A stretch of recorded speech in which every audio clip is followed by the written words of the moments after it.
2, 3, 4. In this podcast, you will hear Knights of Vader. Knights of Vader includes, but is not limited to, talk of Star Wars, not ray guns. We can't truly prepare for the joke that follows this song, but hey, we gave it a try. So here's the Knights of Vader. Crystal Fox reports they are divided. Prequel, sequel, hate and love they fighted. I know that we are just musicians tired, and their time is up. So here's the Knights of Vader. Impressive. Most impressive. A big thank you to An Insperiority Complex for providing our theme song. It is October 22nd, 2019. My name is Zach Weber, and joining me is professional podcast host Justin Zenger. Yes, professional podcast host. And also, I would say professional Star Destroyer expert as well. Sure. Where's that diploma? Oh, it's in the mail. It's always in the mail. And with us is also Mando Rus. I can't believe I was that close to a ride. Have you ever seen Chewbacca? Yes, we're not alone. Good people will fight if we lead them. Hello, guys. Oh boy, folks, we got a big show for you this week, and we're actually doing it in a timely manner. None of this sitting on it for 3 weeks. It's nice for a change. But anyway, though, before we get into the titular topic of this week's episode, I have an announcement to make. After many months of humming and eyeing, we are finally offering Knights of Vader t-shirts. He's after that t-shirt money. He's after that t-shirt money, people.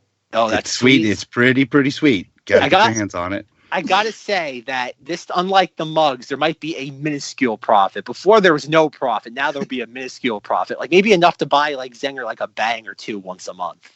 Yeah. Get me there. But yes, folks, we have my addiction. Yes, feed his addiction that you actually can hear the origins of on this very podcast. But no, Knights of Vader t-shirts, we're offering 6 different designs, $20 each, including shipping. I will link to it in the show notes, the link where you can follow the instructions to order one of these t-shirts. I'll make sure to put it on all of our social media. It'll be in the Facebook group. It'll be on our Instagram. It is definitely on our Podbean. Make sure to go there if you don't follow any of our social media, knightsofvader.podbean.com, and just scroll through and you will see it. It is listed as Knights of Vader t-shirts. We have 6 designs. We have Past Meets Present. We have Vader and Friends, Star Wars stack, shirt with our Clone Wars logo, the Christmas special logo, and most requested out of all, we are finally making it available, the Remember Alderaan. Time to time it. Down with the Empire! Yeah, and these shirts look great. I want to say good job on these, Zach. These look awesome. Thank you, Russ. And I hope that at least a couple of you in the audience buy them just in time for the Rise of Skywalker coming out. I've ordered a couple of these shirts. If you follow any of our social media, you've definitely seen me wearing the Remember Alderaan shirt. I also have the Vader and Friends shirt, and they're very nice quality. I wouldn't be recommending these unless I have worn them at some point. They have held up under numerous washes by now. So for $20, including shipping, you too can have a Knights of Vader t-shirt. And I can guarantee you will be the only person at your theater this December wearing one of them. So don't be that guy who's always wearing the same Captain America t-shirt at every location, or one of those ones that's just a ubiquitous design. Get something unique with the Knights of Vader logo, help spread the word of the podcast, and put a little bit of a spare change in our pockets and feed Zenger's bang addiction. And Christmas is coming up, and there's a great holiday-themed one with all your favorites from the holiday special on it. You'll be the only one with B. Arthur as the star on the Christmas tree in the whole theater. These are really great shirts. That's the one I want the most. That and Remember Alderaan. These are all really great. I love them. See, folks, Russ, testimonial there. I'm excited. Yes. And I think as Porg Knight and Jerry can tell you, they were the 2 that ordered mugs. We will fulfill them promptly and on time once you pay for them. So, folks, if you're interested. Yes. Oh, yeah. Zenger has a mug, too. I forgot about that. But, Zenger, you're part the other day. Yes, Zenger, but you're part of the con, though, of this podcast. So you're not really you're not an objective testimonial. Oh, okay. All right. But yes, folks, if you are interested, go to knightsofvader.podbean.com or any of your social media, or if you don't have any of those for some reason, shoot us an email, kovpodcast@gmail.com, and I will refer to you the link from there. So only available in the U.S. as of now. Sorry, international listeners. The place where we buy these shirts, they do not ship internationally as of now. But if that does change, I will be the first to let you know. So if you're interested, once again, knightsofvader.podbean.com. Check out our shirts. Like Russ said, fantastic gifts, and you'll definitely be the only person in your theater wearing one of them. Guaranteed. But with that promotion aside, let us delve into the topic at hand. We finally have it. After many months of waiting, we have the final Rise of Skywalker trailer, and we have a poster. And oh boy, folks, where do we want? I guess just initial thoughts. What did everybody think of this trailer? I just want to point out something real quick. I know what's in J.J. Abrams' mystery box. Oh. I know 100% what's inside there, and I should have realized this sooner. It's Pitchman Zenger. Think about it. Every time they go to do something, it's like. He's like, hold on a second. Hold on a second. I got to consult my mystery box. Slides it open. It's just like the head of Pitchman Zenger somehow like in there. And he just goes, in atmosphere Star Destroyers. Then closes his eyes and he closes the box and he goes, why don't we put some more in atmosphere Star Destroyers like in this scene? Everyone claps. Atmosphere, in ice, in water, whatever. They're in something. They're not just in space. Don't put them in space. Anywhere but space. Well, Zenger, never make it in space.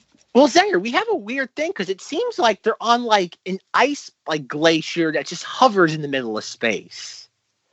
Yeah, that's really cool. Does that count as atmosphere? Does that count as an atmosphere? There's clouds. There's storm, and there's weather and stuff. So I say you cannot have that without an atmosphere. We need to consult according to science. Space meteorologist. That's actually a thing. So is this like the unfreezing Han moment of the third one? They're gonna unfreeze all your favorite Star Destroyers. Yeah, I got a feeling that's gonna happen. Unfreeze. The Emperor has to sneak around someone's temple or their palace in disguise, and then he gets chained to him. We only hope that happens in the movie. All right, Russ. So what? Okay. You so Russ, read that in the spoilers. So, Russ, what do you think of this trailer? Chained up Palpatine now in slave layout. Boy, how did I get into this one? No, as far as the trailer, I love the trailer, Zach. I thought the trailer was really good, but it didn't have any of those, like, it didn't have, like, that knockout moment, like, with the Dark Ray, or just knowing that Palpatine is coming back kind of moments. But I liked it because you really don't know really what's going on throughout it. It's just cool stuff. Here's a guy you know. I was really looking hard for Wedge in that scene where there was like, the 100 Resistance guys just all packed in around Lando. I noticed that too, but it's shot from a weird angle, so you really can't get any sort of like firm grasp on who's supposed to be where in that sequence. Yeah, it's a lot like the end of A New Hope almost, but just packing in the people, just so many people. Okay, Zenger, besides in atmosphere Star Destroyers, what are your thoughts on this trailer? Okay, initial thoughts. I was very, very impressed with it. None of these trailers, like there's different little key moments in each of them. The Dark Ray and the one. This has, I'm pretty sure you see Palpatine at one point from the side, but we'll get to that at the very end. And I have a bat crazy theory about that one, so stay tuned because that might be your lock of the year for Zenger predictions if you want some. Right, Zenger the Greek here. Yes. So I really have more questions than answers, and it really does make me a lot more excited. I mean, not that I wasn't already excited for Star Wars, but it makes me a lot more because it's one of those things to where I'm trying to piece everything I've seen together and nothing's coming together and fitting correctly. And that's what I'm excited about is how does it all fit together? I know there's spoilers out there. I'm avoiding this is like the last form of media I'm paying attention to. I also find it weird We haven't seen the Red Storm or the Sith Stormtroopers yet. Yeah, that's right. They still have not been shown, and we didn't get any. There was no Knights of Ren in this. Nope. Keeping a little bit hid. Mystery box still. Well, is it closed tight? Is it hidden, or just they have practically no screen time? Like, are these Death Troopers all over again? Where it's like, oh man, cornerstone of the marketing. Then it's like, oh, they have like 2 minutes of like combined screen time in the actual film. Or are these just like almost like conversion scenes or like, bridge scenes that are happening where it's not the big action pieces that you're seeing? I did appreciate some of the little peaks of that space battle and seeing those B-Wings actually do something. That was nice. Oh yeah. B-Wings getting some screen time again. And then there's that Y-Wing too. Yeah, who goes under the hull ship or whatever. Well, okay. First, it's kind of like a preemptive disclaimer I have to put, because next week's episode is already recorded in the can, and we recorded the episode before the trailer came out. And I say in there because I was talking to a friend of the show, John Justice, host of My Nerd World, buy his book Embark 2, Treasure in Darkness, and buy his first book too. I just finished it. Real good book. Enjoyed it. -1 Star Wars reference. We'll get to that in a moment. But anyway, though, my disclaimer. And John was telling me that apparently on the Reddit's leak page, apparently a bunch of like the leak stuff wasn't true. And I say that in next week's episode. And then after the trailer came out, I asked John, and he goes, "Oh no, based on what I've read and what's in the trailer, it seems like everything is online. And beware of the Reddit's leak page." Like I said, we're not going to go back to that anymore. It's true, all of it. Unfortunately, no. Russ. Unfortunately. Wait, were you trying to make a reference there? I think it was pretty good. Star Wars one? No. Yeah, were you trying to make a Force Awakens reference for Han? Sure. It's true. Like where she's all of it. Yeah. Yeah. See, he's such a good Star Wars fan. He doesn't even realize he's making a Star Wars reference. No, sure. I do all the time. It's for you guys to figure out when I'm doing it. Oh. And congrats. That was a good one. He's like a Rubik's Cube of a human being.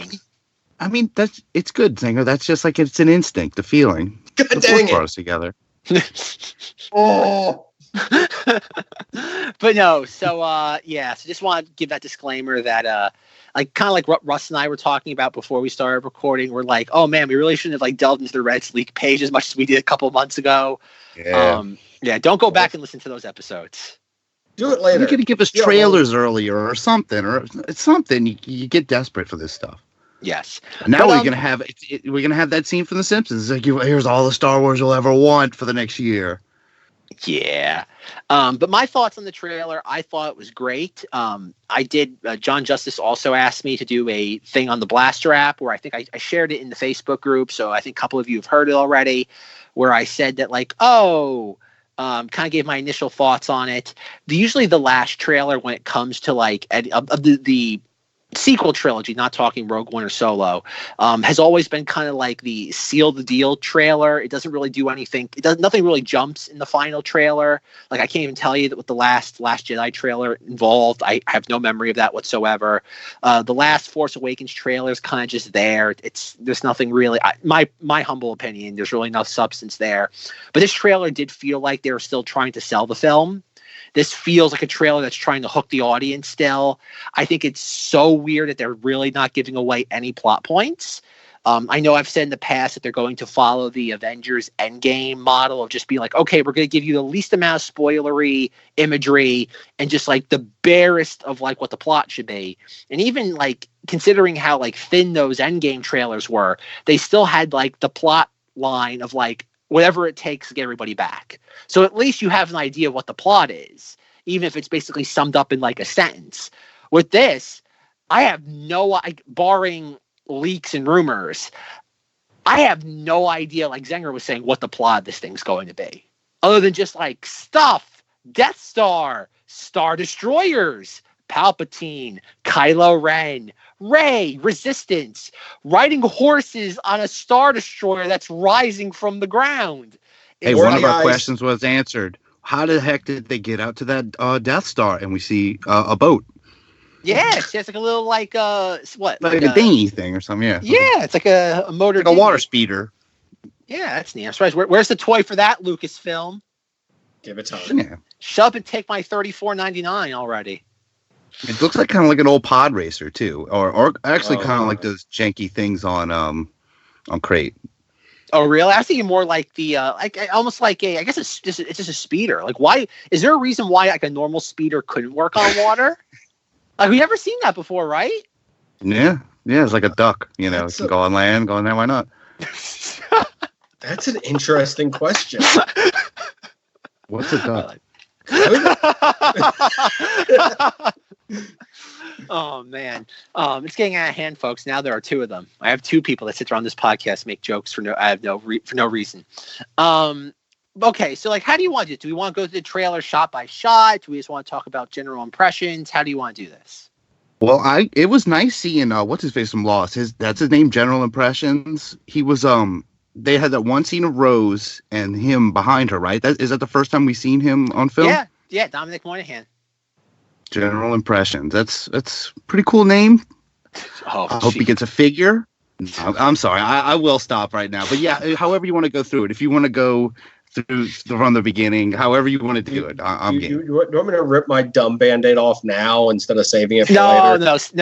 We got to build up to something. So let's save your dumb Band-Aid for later. I mean, right. It's a dumb one. If I'm right, it wouldn't be right, Zenger, unless it's dumb. You heard it here first. If I'm right, and we will have a new shirt called "Zenger Called It." That's all it's gonna say. We should have another shirt that says "Mystery Box." It's a shoe box with two eyes peering out. I was thinking like it's like a little snow globe of a Star Destroyer in atmosphere. Like you can see the land underneath it and something on top. You prove it's an atmosphere. Russ, that's way out of our range. Making custom snow globes. That'll be like a $70 item for us. All right, someone could draw it. Anyway, all right, buy it now. Sure. All right. So the first thing I want to ask is that we see Rey running like on some sort of like jungle planet, and the big question is it Yavin? Who knows? Well, I think we are going back to Yavin in this, though, but it also looks like it'd also be like Endor. No, you don't think that's Endor? It's hard to tell. I don't really see the redwoods or anything. I mean, it could even be like Takadano, and I noticed Maz's name is still on the poster. No sign of her yet as of this thing, but no, they gotta call into her doing something even more epic. So that whole intro pic of her running through the forest, that's just part of the other scene we saw from the first teaser, right? With her and General Leia and the probe. Yeah, she has the red thing around her hand when she's running. Yes, and we see later shots that too, because we see her like running around like a giant chasm. Mm-hmm. Okay, you think it's going to be Yavin that they're on? Yes. For those sequences, okay. Because there's also the thought too that the Death Star wreckage is on Endor. I kind of agree with that. It would make sense. I mean, it would just be the easiest route for him to go. I think she is on a new planet at the beginning. She's being chased by the training droid. Yeah. In that scene, she still has the gun. Darth Maul's droid we talked about a few episodes ago finally got off planet and it's confused. It found the very next planet. It just happened to be where all the. It flew into a speeder a while ago. It just ended there. Stowaway. Yeah. So we have all that. We have some shots because after Rey jumps, we have like a snap cut to her jumping within the wreckage of the Death Star. And then we go back and we have some shots of Finn with some binoculars. Those are what for binoculars? Quadnoculars. They're not trinoculars. They tried that with Rees. Enough with the jokes. No, that wasn't a joke. They really did. They tried to make an accessory for Rees that was trinoculars. Was it really? Yeah, but it didn't work or something. I wonder why. I'm surprised. Okay, but we have some shots of oh god, now I lost my train of thought. Right. We have Rey running around the giant. We have Finn. We have Rey running around the giant chasm with her lightsaber. Then we have some shots of clearly a Resistance base, and we have a bunch of Resistance members all huddled around the circle. And the thing I think is interesting, though, is that Lando's there already. At the base, yeah.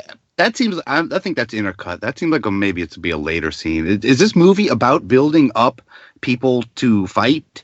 Because I think so. Poe saying we're not alone. Good people will fight if we lead them.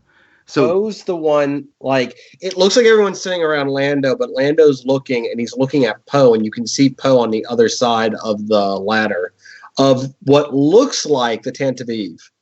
It looks like the undercarriage of the Tantive. Yeah, they're playing a card game for it. But what if he actually has to? What if he could legitimately win the Falcon back at the end as well? That's too much Lando time, right? Yeah, I don't know. Well, I don't know though. It depends. Like, who's going to inherit the Falcon at the end of this movie? Not Chewie. God no. Well, I figure he kind of comes with it. Like he's kind of like an accessory. He's the co-pilot. He doesn't have much of a say. Now that Han Solo is dead, the life debt now transfers to the Millennium Falcon. No, he Chewie, he just takes off like Lando did in Solo at the end when they're like, "I've got Chewbacca in there." And, okay, bye.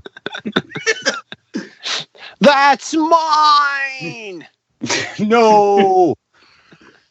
Okay, so we have the Resistance meeting. So I guess another thing too is that like, how much are we going to have of Carrie Fisher? Because we get this. Well, yes, but I think we get the one like the same shot of her like embracing Rey, and that's real. And that's kind of it. Like we have that shot, and we have Carrie Fisher like looking off into the distance. Yeah, they got the hug shot down, and we all know already that it's just a repurposed shot, an alternate shot from Force Awakens. I hope they have more. I think they have to save that other stuff. That is precious thing to have. Is any original footage for this? At the end? Yes. Yeah, she says. She comes in and finishes Luke's sentence later. All right, we have some sequences then of Rose gets a little spotlight in the trailer, but we'll get to that toward the end. We have some shots of Poe, Finn, and Chewbacca near the candy corn colored X-wing. We have the Tantive 4 flying out of the brush of the forest. And it should be noted, or the treetops. I mean, brush is lower to the ground. Sure, whatever. Well, had to clear the brush first to get to the treetops. I'm inferring, Zenger. It's in atmosphere. It's all he cares about. It's there. But it's not a Star Destroyer, though. But a Star Destroyer could be chasing it. Sure. It's almost like a Star Destroyer's baby. It came out of. Where do spaceships come from? Next week on Knights of Vader. The only thing I have to say, though, is that I think it's in some reference books that the Empire destroyed the Tantive 4 after the capture. Well, yeah, of course. JJ's going to do whatever the hell he wants. But I'm just saying that in reference books, that is stated that the Tantive 4 was destroyed after they captured it. Well, so wasn't the one...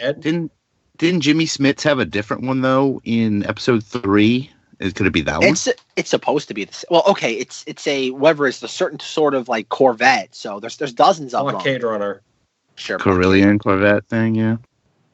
So they could. Like, it's the idea that, but, like, why bring that very specific ship back and have it feature a I don't want to say prominent role, but a noticeable role, not to have it be the Tantive 4. You're right. But beyond it being familiar, it's only familiar because of that. But at the same time, they could do like an IG-88 versus IG-11, where they take the exact same design. They're like, nope, it's not that. It's something different. They could do that as well. I guess so.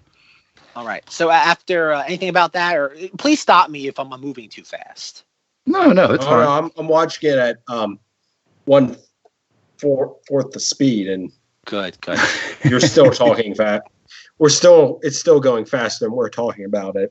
Sure. All right. The next scene we have Rey on the wreckage of the Death Star with her lightsaber ignited. And she's like, oh God, I want everyone to go back and look at this. Like, she is like grimacing. Like, she's just like, she cannot, like, she's going to crack a tooth. She's like gritting her teeth so hard. And she seems angry, son. Like, look at her. Like, she's just like clenching, so much jaw clenching. She said, man, I hope they have dentists in the Resistance because, oh man, her teeth. They're gonna have to add on to that big compilation of Rey faces where she's pointing the gun and just every face. We got quite a few new ones just from this trailer. She's got an underbite. The more you know, folks, the more you know. It's sticking out. Look, people keep telling me they know me. No one does. And then emerging out of the mist in the water, in the spray from the waves is. But I do. Guy. No, he's not. No, he's better No than way. Guy McFace. Guy McHairdo? I have to say, Russ, that was a fantastic Adam Driver impersonation. Can we have that? Can we have like Russ, Adam Driver, like read the phone book? I like that. Oh God, I can't even do it right. But I do.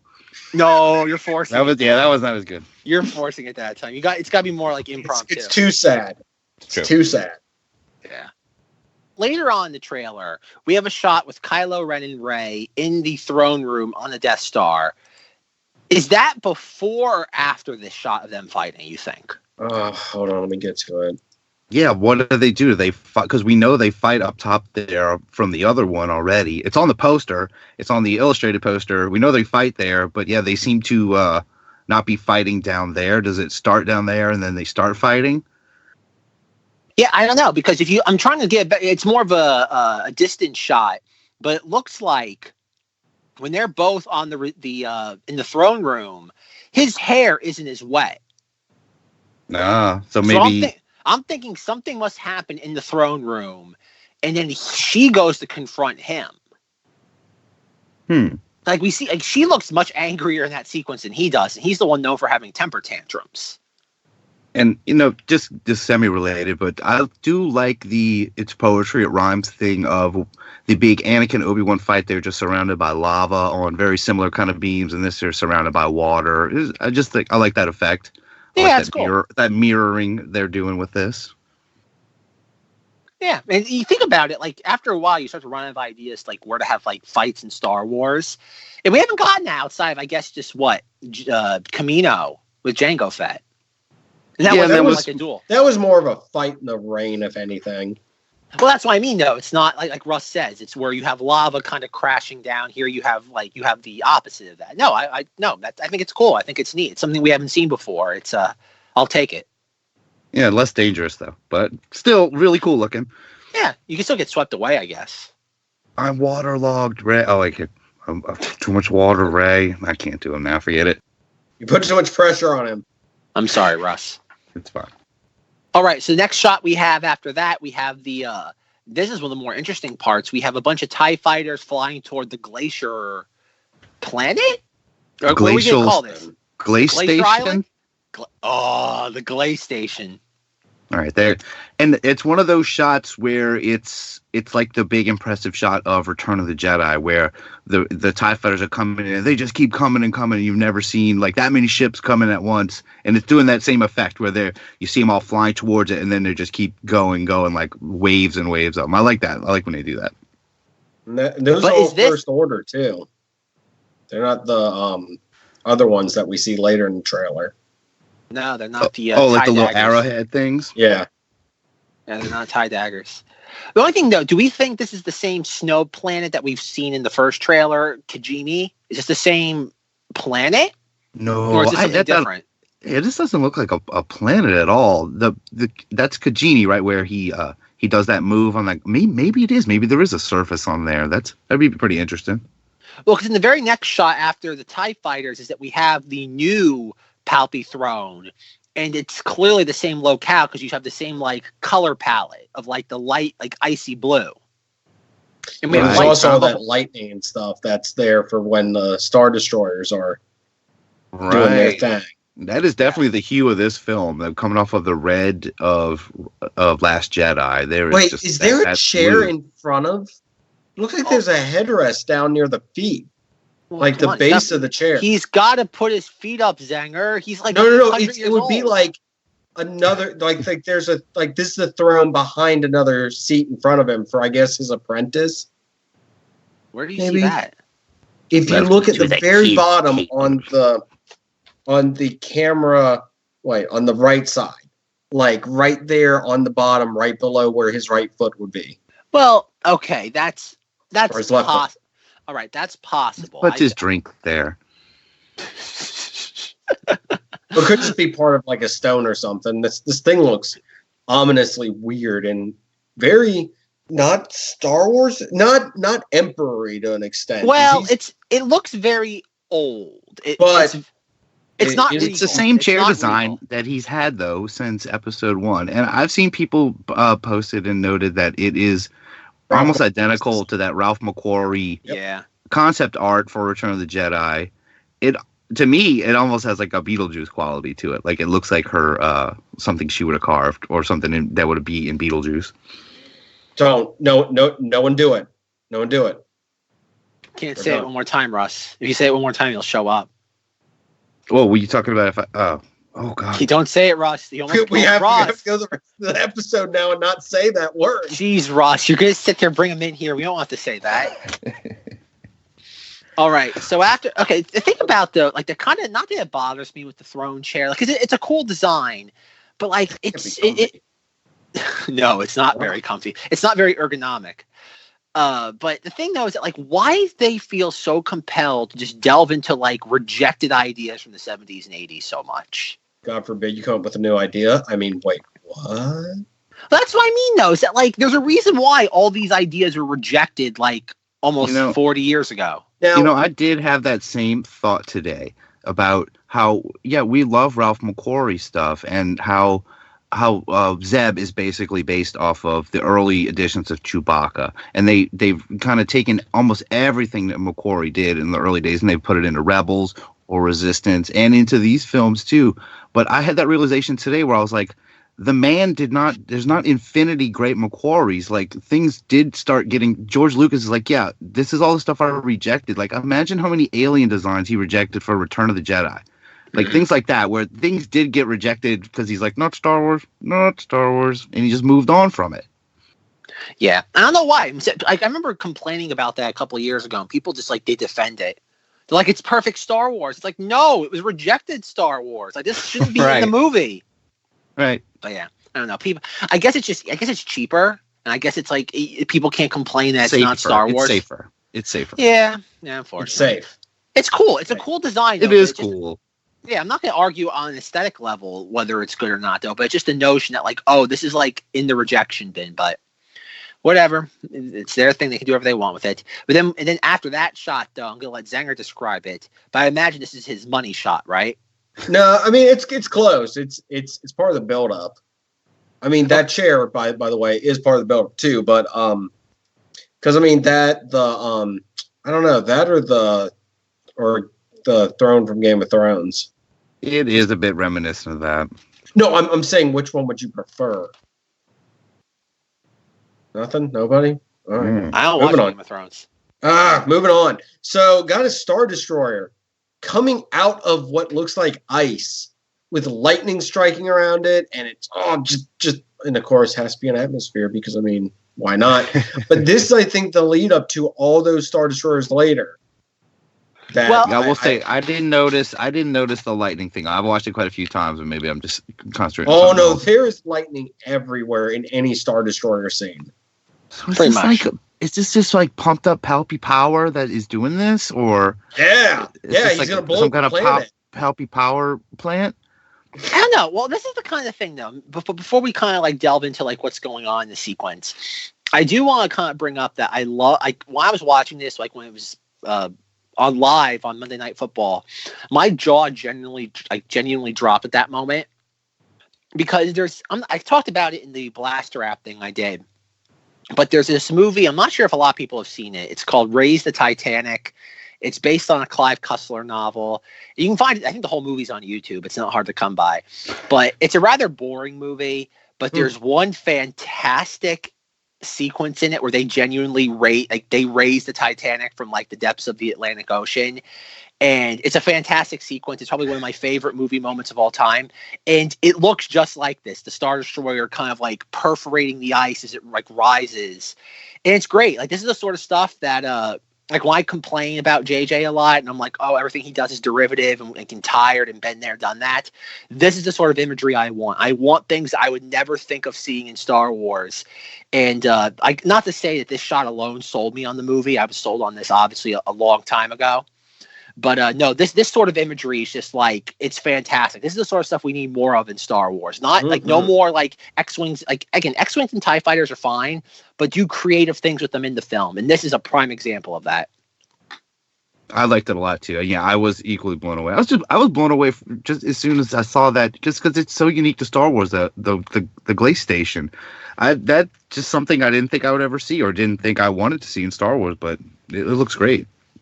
But going to Zenger's theory about like with these things, in that previous shot in the what was the D23 footage where we have them all like in formation, you actually see that from a different angle later in the trailer. Yeah, but the only thing about those is that later on in the trailer, we see the Star Destroyers rising as the Resistance fighters are storming. Well, okay, they're fighting on top of some ships, but I'm wondering, in that D23 shot of them all like in formation, is it possible that the Star Destroyers are stored in the glacier? That seems so weird, but I mean, but I like weird in Star Wars. They're breaking through the ice, so they must be like, think about it. Unless they're breaking through there because like that's some resistance or that's some there's something there and they're destroying it as they're coming through. I don't think that they would do that. I don't think they if you're going to destroy something in Star Wars, you're going to do it with a laser beam. You're not going to do it just by being.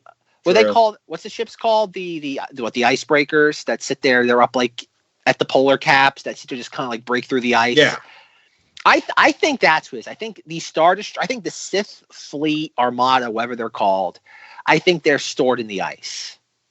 And I think maybe they were brought there so long ago that at this place this stuff just naturally forms over time, and then you don't even that's how they stay hidden. Yeah, I think that's why nobody ever noticed this, and that would also explain the Palpy chair and why that's where it is, because like it's all there, because like you said, Russ, much of the trailer follows this very specific color palette of like icy blue.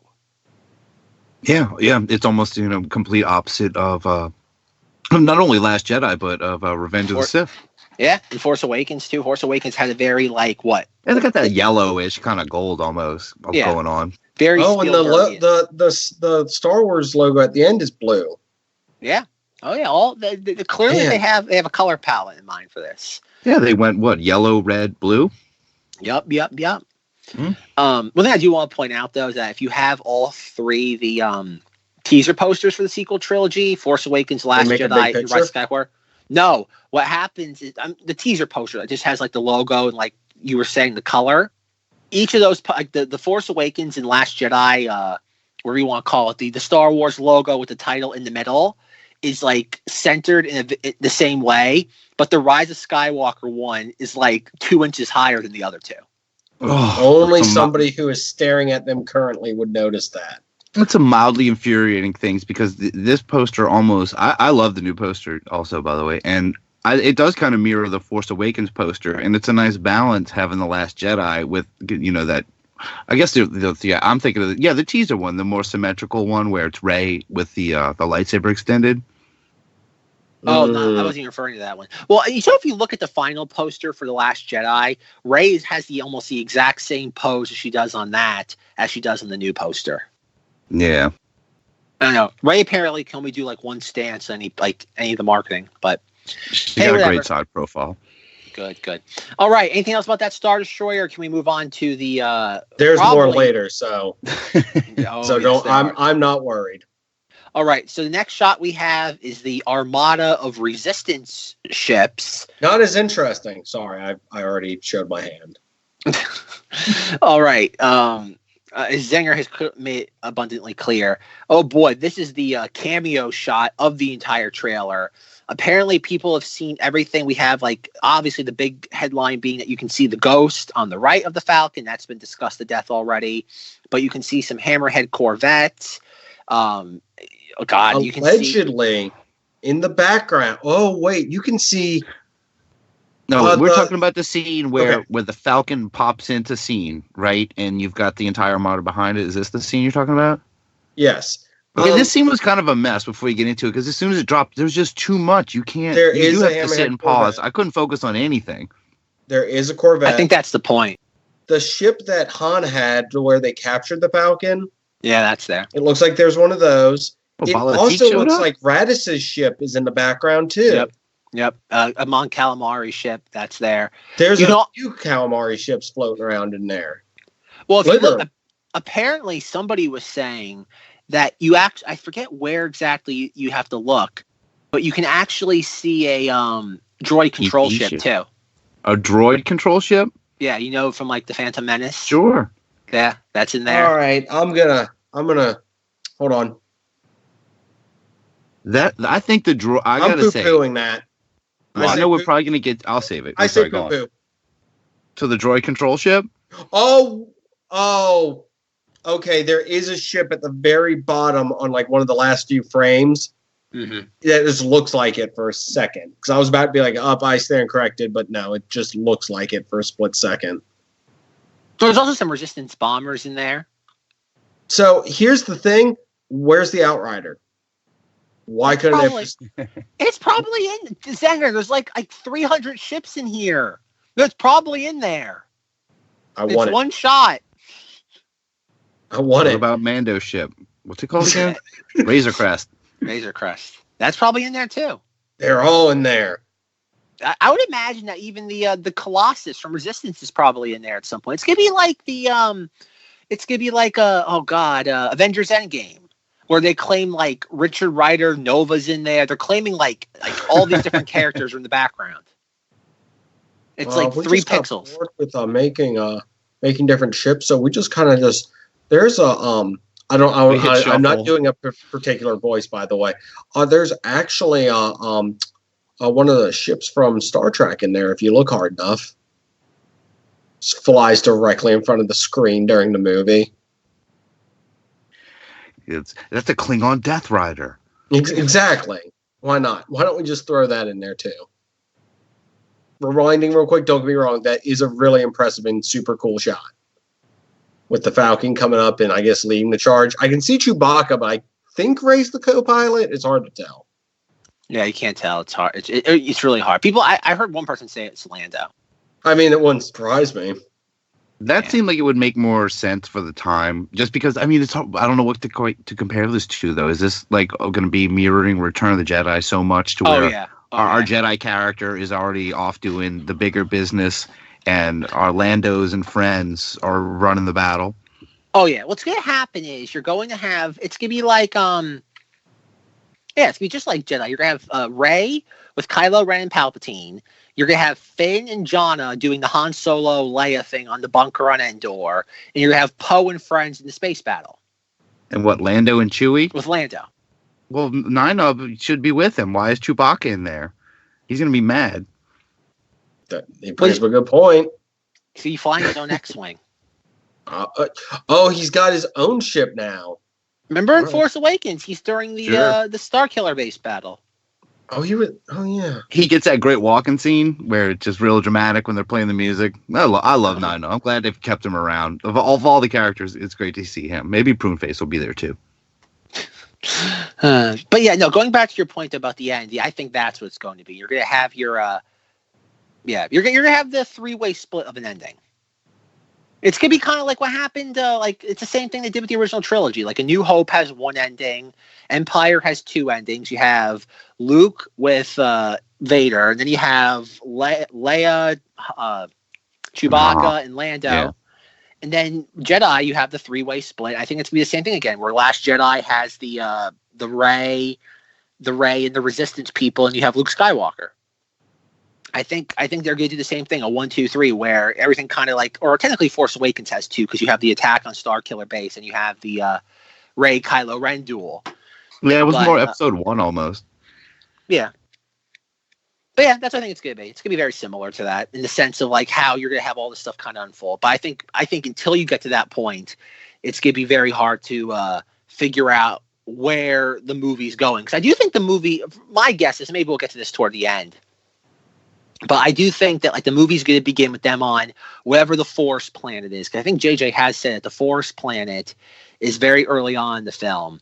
And I think when they're there, they're going to be told, Rey. Like we're gonna see Rey training, and then she's gonna have her little talk with Leia, and Leia's gonna say something like, "Oh," or Poe's gonna be like, "Oh, we have to go to blah blah blah blah blah. There's some wreckage somewhere, and it's gonna be the Death Star." I think all that Death Star stuff is the first act. Really? Yes, so when, I agree. What about the parts with the big fair and the skiff going around with the paint?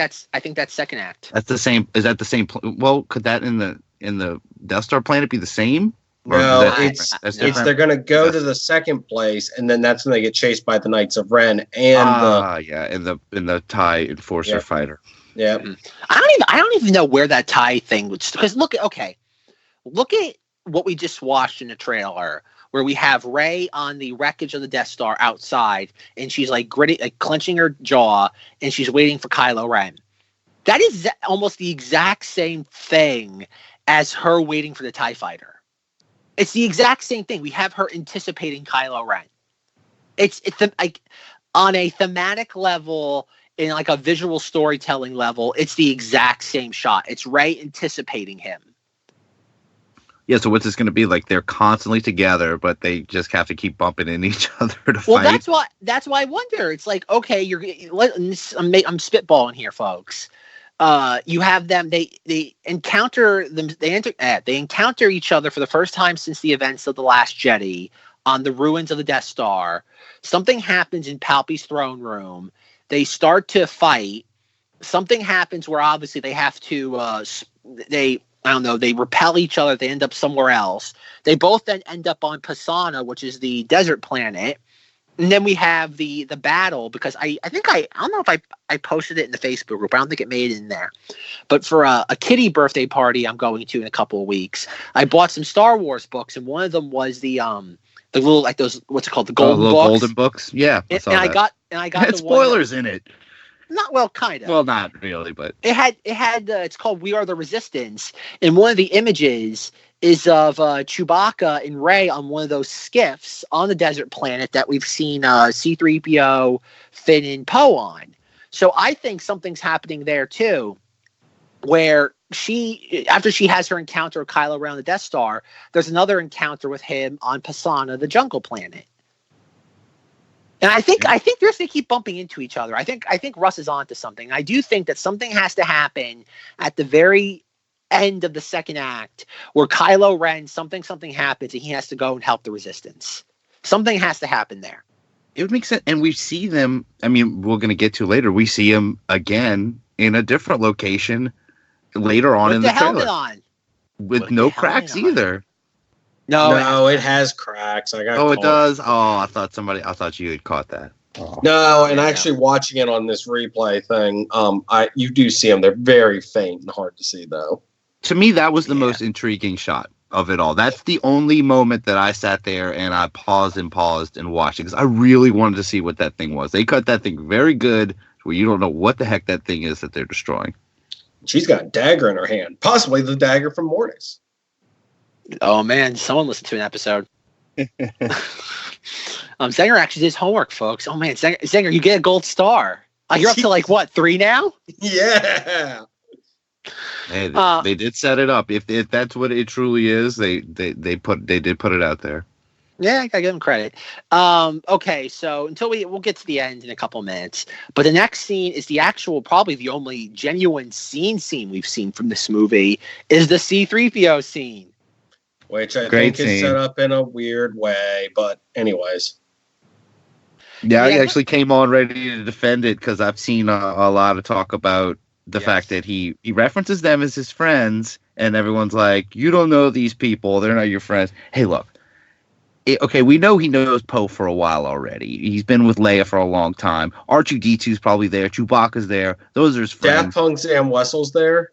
Yes, Daft Punk Sam Wessel's there. But getting to Russ's point before Zenger undercut it, is that yes, he's been, at this point, we still don't know the timeline of this movie, but he's been think about it, he's hung around Finn and Rey now for at least a year. And they're not abusing him like Han Solo. He would never say that to Han. They're probably really nice to him. And he's probably the first time he doesn't have a bunch of people giving him crap. Yeah. Like when we've talked about the rumors and stuff, we never, like that sequence, and I think Rus even knows where that's going. right, Russ? We're not going to say it explicitly. Yeah, we won't.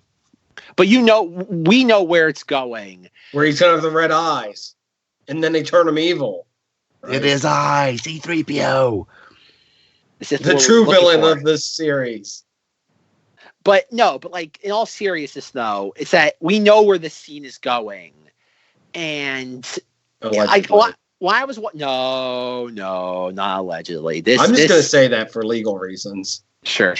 I'll just say that, Zenger, I don't know about allegedly as much because eagle-eyed Star Wars fans have pointed out something that actually almost proves it in the background of that shot that I won't mention either. You mean the battle droid? Oh, yeah, that one. But no, this sequence though, that it's because I was thinking about this yesterday before the trailer dropped, and I'm like, that is if it goes the way it's supposed to go, it's insanely emotionally manipulative. Like it is like Pixar level emotionally manipulative. Okay. I've resented much of the later Pixar movies because it is like you have things like in Finding Nemo, the mother dies like immediately.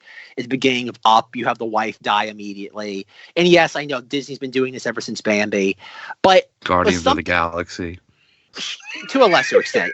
No, they did. I thought that at the beginning was really emotional. I had no idea who Star-Lord or any of that was. And that beginning was so emotional. I was invested immediately. And I caught myself later like, why did I get so worked up? I don't know who any of these people are.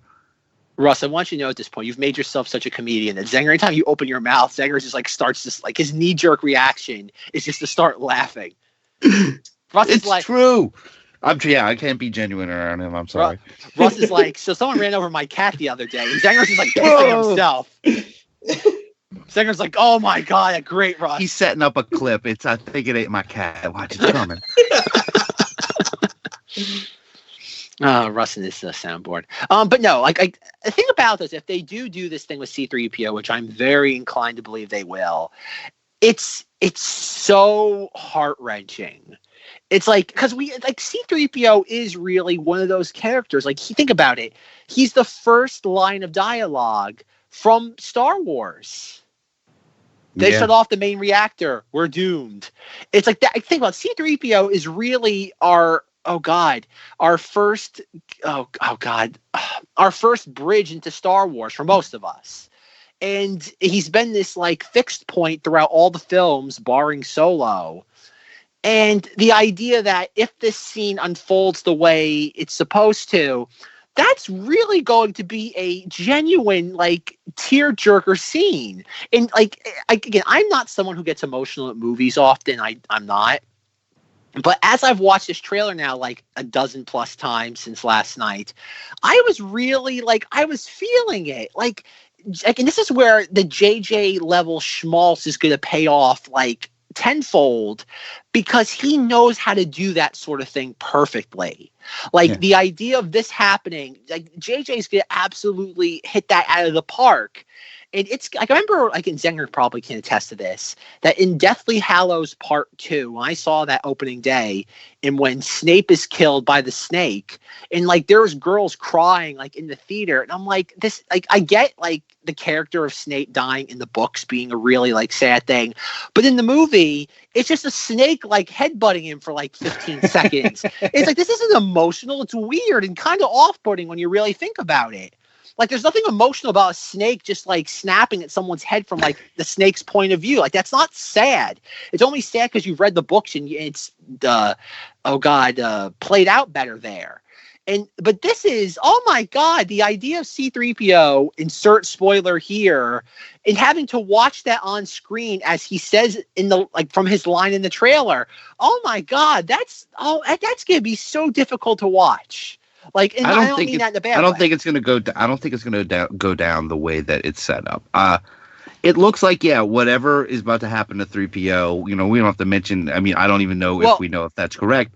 I think whatever it is, it's probably going to be something along the lines of, there's a chance that you will be lost forever. And then I have a feeling that it's not going to happen like that. That at the very end, R2 is going to have like, I had your backup or something. But I agree with you, Russ, because there's always, remember, if everybody remembers Star Trek Into Darkness, Kirk's like Kirk dies of like radiation trying to like fix the reactor, and at the very end of the movie they bring him back to life. Like, you remember that, right? Super Bowl. Yeah, super blood. The only thing though is that like that would be such a cop out though. Like, this is, as they keep touting, at the end of the Skywalker saga, and I have to always keep adding my little touch there of saying until 10 years from now when we get episode 10. But if they do want to give this story some emotional weight that doesn't involve, like, this is the thing that's always bothered me, in that in all the stupid Marvel movies, all the idiots online do is complain, Marvel movies, they have no dramatic stakes, they don't kill anybody. It's like, folks, killing characters does not make a movie good. Like, I don't know why people haven't like wrapped their head around that yet. It's like, imagine going into a James Bond movie and then walking out being like, oh, a movie sucks, he doesn't even die or anything. It's that weird sort of complaint that came from like Indiana Jones and the Kingdom of the Crystal Skull, where people were mad that he doesn't die in the movie. It's like, what the hell's the matter with you? But the thing though is, if you do want to have dramatic stakes that doesn't involve killing characters, what we think is going to happen, if that does happen, that's a fantastic way to to elevate the movie and give it some like emotional heft and weight without like offing one of the characters. And I really, not that I want to see this thing happen to C-3PO, but I really think that would be a genuinely touching moment. And to undercut it by being, we have super blood that brings him back to life, or rectifies the issue, because I think that would undercut. If they do that at the very end of the movie, I think that you would be robbing the movie of an emotional punch that I think that not even just the movie, the series has earned at this point. It has. It would also it would make K2SO's own sacrifice seem much, much more. And I don't think Anthony Daniels is going to have K2SO showing him up for his one movie compared to his 9 or 10. Yeah, I do think. I think it's a good point though. Go ahead, Zack. So I want to say this. This is a junk shop. Yeah. So the battle droid head being back there is just a fan service thing, in my opinion. Sure. I don't think there's a deeper meaning to it. Probably not. So I just want to say that, because I'm like, if there wasn't like pieces of stuff everywhere and you just saw that randomly, be one thing. But I'm like, this is a junk shop that they're probably going into to do said activity with C-3PO. And also, it's not like there's a Transformer movie where, I mean, within the first act, every character you ever cared about is dead. All right, so moving on to after C-3PO. And this is where the trailer really started to like kick into high gear. And I one more thing. Okay. There's a lot of C-3PO in this trailer. Yeah. Like, even if you take out this scene, he's in the background in a lot of random shots. So I'm like, if they're really trying to nail this home, they're definitely setting up for it in this trailer. It's smart. They should have had more him in the other ones. I don't know why they just had to give him a couple of goofy lines. I mean, I understand they wanted to bring up the new characters and droids and everything, but 3PO, you can just stick him with anybody. Just have him standing there. Say something. All right, something, 3PO. So the next thing after this is we have a shot of Finn, Poe, and Chewie fighting their way through the corridors of a First Order Star Destroyer, and they're picking off stormtroopers left and right. And that's kind of one thing too that you think about Star Wars. Like, when was the last time in Star Wars we got a genuine like gunfight? It's been a while. Think about it. It doesn't really happen in The Last Jedi. It doesn't happen in The Force Awakens. Like when Finn, Chewie, and Han storm Starkiller Base, it's kind of over before it starts. They tackle Captain Phasma, and that's the end of that. So the idea of even in the prequels, we don't have a lot of like out like gunfights. Like, yes, we have like some stuff. Like we have the Battle of Geonosis, but I don't think people look at that as like a gunfight. No, I'd say the Gungan fight. And the Gungan thing wasn't a gunfight either. All you had was the Naboo pilots and stuff shooting people with those little guns, the little hairdryer things. But even that though, at least is like closer to like when you think of like A New Hope, and you have the detention center, and they're in like the hallway, and they're trying to fire at the stormtroopers. It's a gunfight. And that's immediately what I thought of this scene from the trailer. I was like, oh yeah, I remember this. Let's go. Yeah, that's what I mean. So, like, think about it. In all of Star Wars, we have only two genuine gunfights. We have the detention center hallway, and then the palace on feed in the Phantom Menace. So the idea, Endor. Well, no, he walks. Well, you got some rebels getting mixed up in there too, but yeah, it's mostly Ewoks versus stormtroopers. That's what I mean. It's not even really a gunfight. Like, having Han Solo pick off a couple of like stormtroopers he's trying to hotwire a door isn't really a gunfight. But having these three like running through a Star Destroyer hallway, that's great. Like that's when the trailer really started to kick into high gear for me. And I'm like, oh wow, this is so cool. I'm like, this is the sort of stuff that, like, when it comes to Star Wars, I know I complain a lot on here, but I'm not expecting them to reinvent the wheel with each movie. I just want them to do things just slightly different than what they've done before. Like, the bar is rather low in the grand scheme of things. And that's great, because I think what we're seeing in that sequence, the three of them, Chewie, Finn, and Poe, is probably a continuation of what we see later in the trailer of them on the surface of a Star Destroyer. Is that what they are, where they are when they're on the horses? Yep. Possibly. It's a first order Star Destroyer. There's one shot, and it's a first order Star Destroyer. Star Destroyer expert Justin Zenger on the case. Okay, well, professional something Justin Zenger's on the case. No, because if you look at that one shot, it is a first order Star Destroyer, and this is why I think it's interesting. And it also actually goes to a point I made like almost a year ago, was in our Star Wars Clone Wars episode on chapters 21 through 25, and as Zenger can obviously tell you, we have the one part where Jedi Master, I can't pronounce his name properly, Saesee Tiin.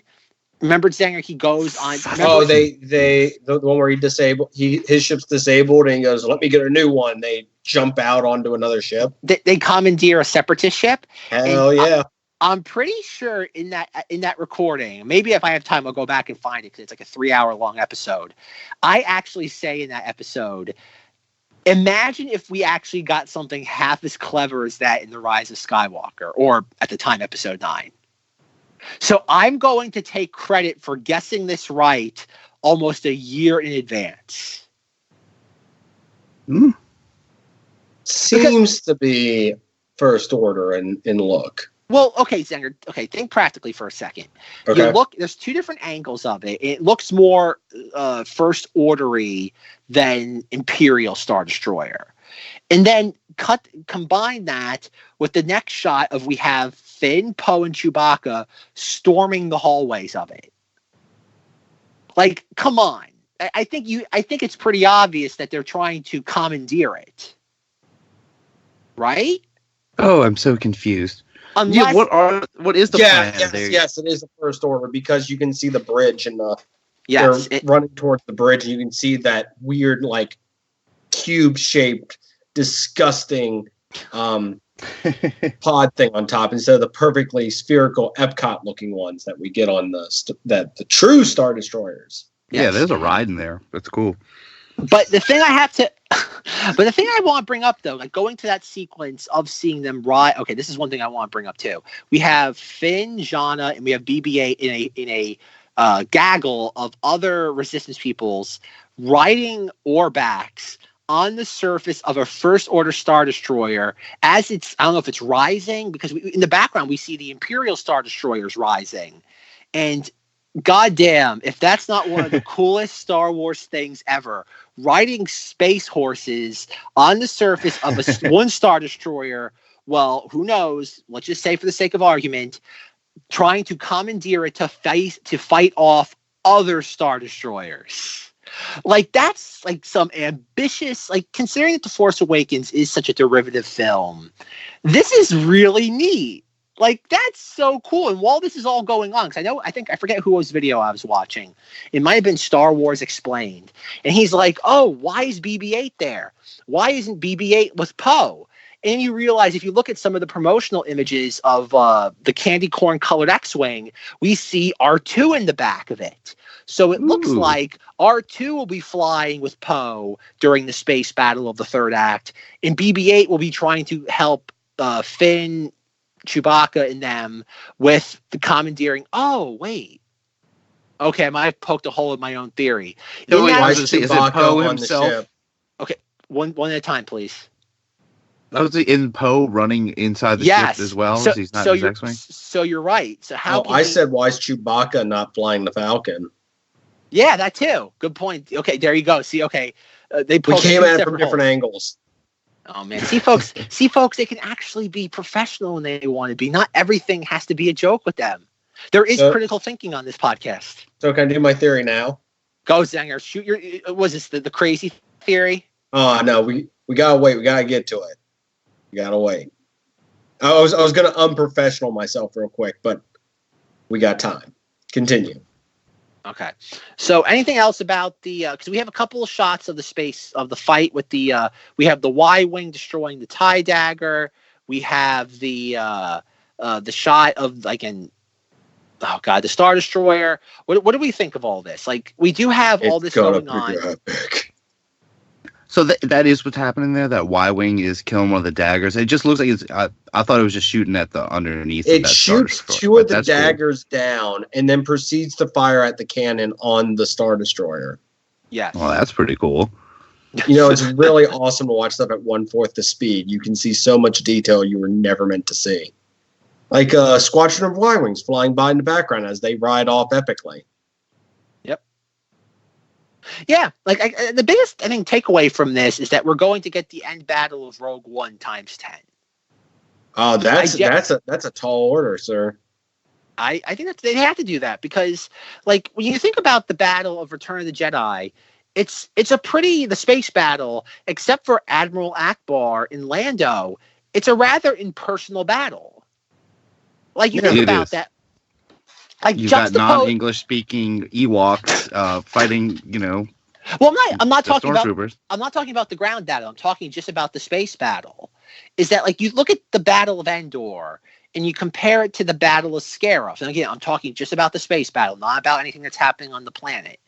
And, like, the Battle of Endor, for the most part, in the space component, is like, what's the objective? Well, we got to blow up the Death Star. Well, why can't we blow up the Death Star? There's a shield around it, but nobody knows why it's still up there because we can't talk to Han. And that's pretty much it. And all you get is, like, Admiral Akbar and Lando, like, there's 2, maybe 3 scenes of them, like talking back and forth. It's like, we have to retreat, General Calrissian. We got to give Han more time. And, like, Come on, old buddy, I need you. Yeah, that's kind of the extent of, like, the person, like, the human drama during the battle of Endor from space. Hold on a sec. And then you compare it to the Battle of Scarif, and you think about the Battle of Scarif, that, like, in the space battle, we don't know any of those characters. Every character in the space Battle of Scarif is somebody we were just introduced to in that movie. I think about Admiral Raddus became a fan favorite overnight with that, and you have all the Blue Squadron, even though, yes, we do have Red Leader and Gold Leader there, but think of all the, like, there's so much more human drama during the space battle of Scarif than there is during Endor. And I really think, I do think they are probably going to pull out so many cameos during that sequence, as we can tell just from the one space shot we got in this trailer. Like, we know Lando and Chewie are there. We know the Ghost is there. We know that we're going to have Dennis Lawson, Wedge Antilles there. So imagine, I remember, folks, much how I joke about we're going to have the Captain America picking up Thor's hammer moment. There's going to be a sequence in here where Lando's going to go, all squadrons report in, and we're going to have Dennis Lawson say, you call Red Leader standing by, and it's going to be him. Like, you're going to have that moment. You're going to have Hera there. Like, there's no way they're going to have the Ghost there and not have Hera fly. No. Her son. No, people don't know who the hell her son is. Nobody knows who Jason Syndulla is. But she would be, like, infinitely old. No, we don't know how old the Twi'lek is. We don't know how Twi'leks age. Okay. She'll look like Bib Fortuna, and we'll be like, that's how they age. So I just noticed something interesting. Okay, Zenger. Yeah, that was my whoa. So in the second scene where they're riding and the camera's panning up to show the super awesome Star Destroyers and atmosphere, as lightning and stuff's going on, there are First Order transports coming from the Star Destroyer down to the First Order ship. Yes. So it looks like the First Order sending troops to meet them on the surface. Now, could those be the Red Stormtroopers? Well, okay. I'm glad you brought that up. I don't know if the Red Stormtroopers play into any of this, the Sith Troopers, but it's an idea that I wanted to bring up here. If you go back to the very beginning of the trailer where we see Rose and we see, what was his name? What's Dominic Monaghan's character's name? Ross? Frodo. General Consensus. General Consensus, yes. Dominic Monaghan, General Consensus. If you look, that scene is on the top of the First Order Star Destroyer. And it doesn't look identical, but it does look like a First Order dropship. And if you look, people are running into it. So what I'm thinking is either the battle has been won, because it looks like Billy Lord is, I don't want to say she's carrying whatever his name, Dominic Monaghan's character, but it looks like they're evacuating the ship. Yeah. So what does this mean? Is the Resistance going to defeat the First Order, say, in the second act of this movie? No, and this then is the real threat's going to come? Well, okay. Then this is the actual Empire? This is my theory. And I have to admit, I did take part of this from Star Wars Explained. He mentioned it in his video. But what if Palpatine isn't... Let's just, for the sake of argument, just play along, humor me. What if Palpatine isn't alive and all of this is an extension of Operation Cinder? What if, remember, the whole point, okay, Zenger, what is the point of Operation Cinder? Burn all. Destroy everything. Why? They failed to keep Palpy alive.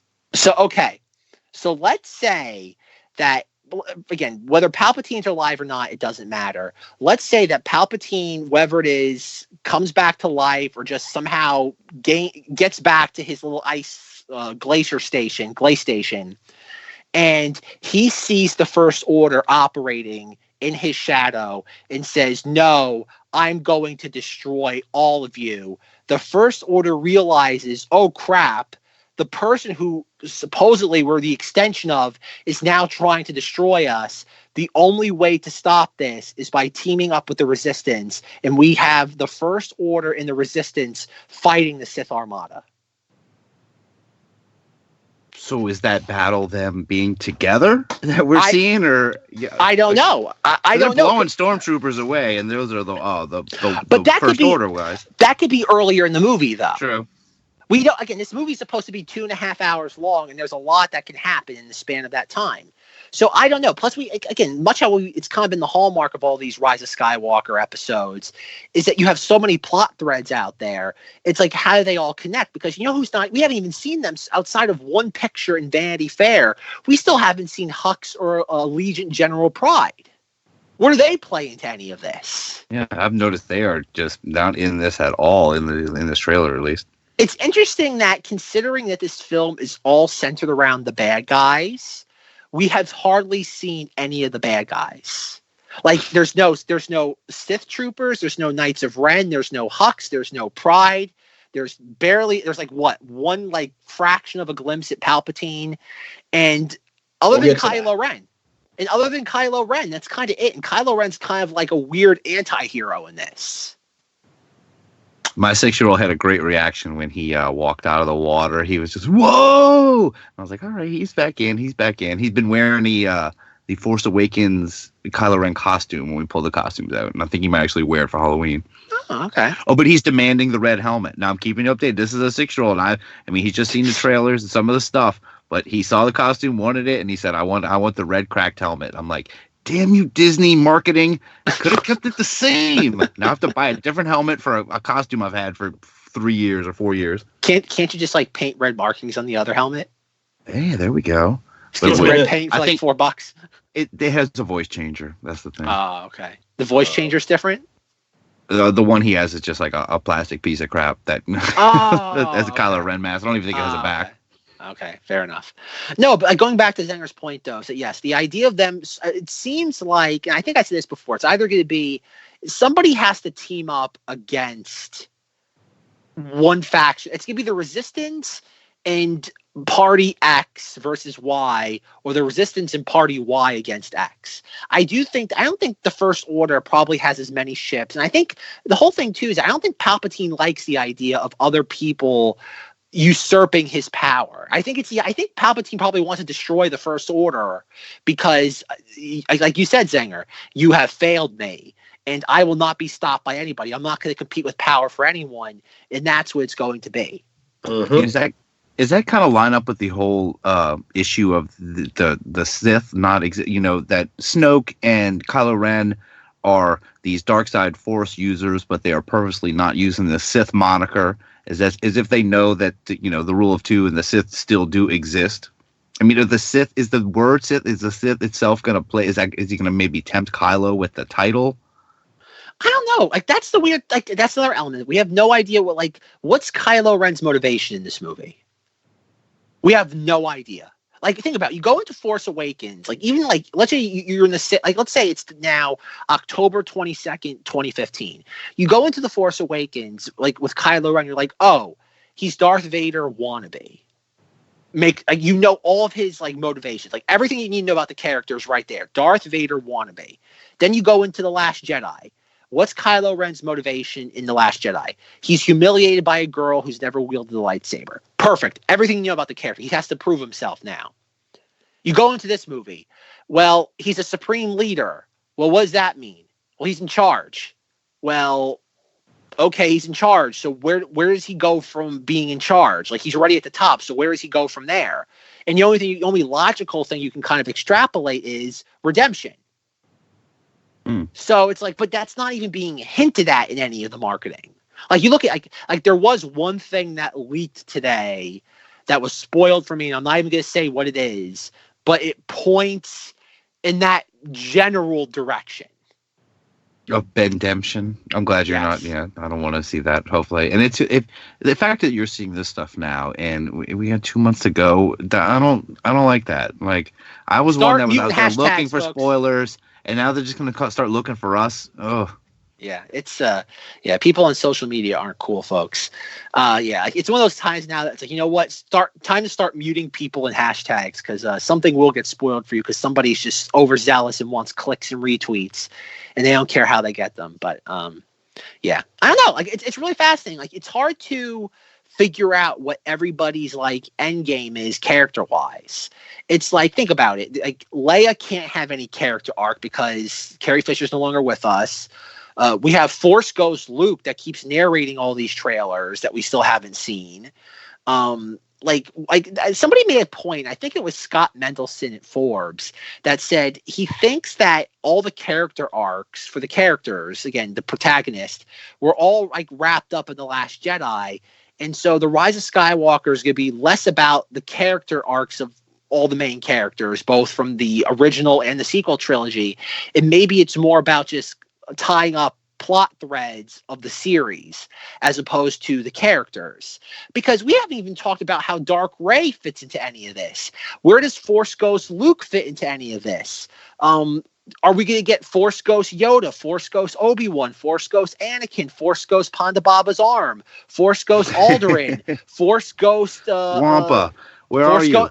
Force Ghost Wampa's arm, Force Ghost Newt Gunray. I've lost track at this point. It's the notion of like how, like, there's no even any hint of that. Like, I think there's as much as like the leaks and stuff. And that's why, you can read the leaks and stuff on Reddit, but I do think that there's so much of that is lost just reading it, because what you're reading is somebody's translation of what they've seen or what they've been told secondhand. So I do think there's so much stuff in this movie that we haven't even scratched the surface yet. And I do think this is going to be one of those movies that, and as I keep thinking about like the marketing, I think I've made this a big point every time I talk about Star Wars, is that's kind of how I look at these movies. I look at them for the most part under a lens of how they're marketed. And I think part of the reason why the man babies got as angry with The Last Jedi as they did is that Lucasfilm and Disney didn't communicate how radically different that film was going to be on a thematic and narrative level. And by that lack of marketing, I think it came to bite them in the ass. And to give a kind of a history lesson on that, recently on Cinemoddities, now I think the episode, it's not out yet, the episode, I think it comes out this upcoming Monday, Rob and I talked about Halloween 3 Season of the Witch. And I'm not sure if anybody's ever seen that movie. Great film. Russ, Russ, tell me what Halloween 3 Season of the Witch is about. Halloween Season of the Witch is about a evil corporation building Halloween masks, a witch, a pumpkin, and skeleton. Yes. With a special chip that is in there, and on Halloween night, it is activated, and all the kids turn into said witches, skeletons, and whatever the other one, pumpkins, and their rats come out of their face. It's a very, very strange movie, and has nothing to do with Michael Myers. Okay, thank you, Russ. If Michael Myers isn't in the movie, Russ, then why they call it Halloween 3? Actually, he is in the movie, isn't he? Aren't they watching it on TV? Well, yes, they're watching it on TV at one point. But why call it Halloween 3 if you're not going to feature the most iconic aspect of... At that point, again, there weren't such things as franchises back then in the early 80s. But why? And Rob and I delve into why in the episode. If like Russ said, if you're interested in that movie, go watch it, and afterwards go listen to the Cinemoddities discussion. But it's the notion that marketing isn't just like alerting people to your product now being available. It does have to convey substance. And that's why I'm really nervous about the Rise of Skywalker marketing, because it really is being so kind of like close to the like it's really being closed. And I'm afraid, because if they do that same thing again, like they did with The Last Jedi, people will go in expecting something very specific. And if they don't get what they want, all they're going to do is bitch and moan, which we've had to put up now for 2 years. And that's what kind of makes me nervous. I don't know. I think from what I've read just of comments and just seeing casual people who were put off by Last Jedi post and go, and all right, I could be back in. This looks all right. I think it is building up a little confidence. I think they're doing a better job with this. Of course, I enjoy Last Jedi. I get why a lot of people are against it. I think one of the other things with Last Jedi is they really doubled down on how much trust they had in Rian Johnson, and they really build it up as I felt going in that they were saying, no, we really trust him, and he's doing something bold with this, but no one quite knew what it was until you sat in the theater that night. Yeah, I agree. But the problem, though, is that you think, like much how we've talked about the lessons of marketing these things with Solo, they could have communicated to the audience prior to The Last Jedi coming out in December of 2017 what Rian Johnson was going to do. Show things in the trailers. I'm not saying they have to give away that Snoke dies in the trailers. I'm not saying that. Don't do a Terminator Genesis and you show that John Connor is a Terminator. I'm not saying give it away that badly. But you gotta do stuff to communicate to the audience what's going to be in the movie. You can't just play this thing of like, we're going to keep everything secret, and then we're just going to kind of like do the shotgun approach. Like, okay, you're not going to know anything. And then come December, we're going to sit there, hit you in the face with it all at once. Like, they really should show, like Palpatine. Like, we've all been talking about now for months. What is Palpatine going to look like in this? And we are 2 months out, and we have no idea what he looks like. We don't know. Is he going to be a guy strapped in a chair with a bunch of a apparatus hooked up to him so he can live? Is he going to be Matt Smith possessed? It's the idea that like they should be giving us more. If we know what Palpatine looks like in this, how is that going to spoil anything of the movie for us? By knowing what he looks like, that's not going to ruin it for anybody. If anything, because think about it, like Zenger, like we talked about it, a couple of weeks ago. Like when Zenger and I think of Palpatine, we think of the over-the-top Palpatine. It's like, my little green friend. And based on what we've seen so far of Palpatine, not seen, but what we've heard of Palpatine in this, it's a much more subdued, a much more low-key presence compared to what we've seen of him previously. So why not communicate that to the audience? So like, let's say Zenger and I were man babies. If we go into this and we're expecting like Seth MacFarlane level Palpatine, and we get a very subdued Palpatine, we could very easily go online and can play that J.J. Abrams raped our childhood. Like, that's what I mean. Like, it's that sort of thing. You have to communicate to the audience. And by showing us what Palpatine looks like in this is not going to ruin it for anybody. Like, no one's going to say, oh, man, I was completely on board with this movie, but then they showed me what he looked like a month and a half in advance, and I said, you know what, I'm out, done.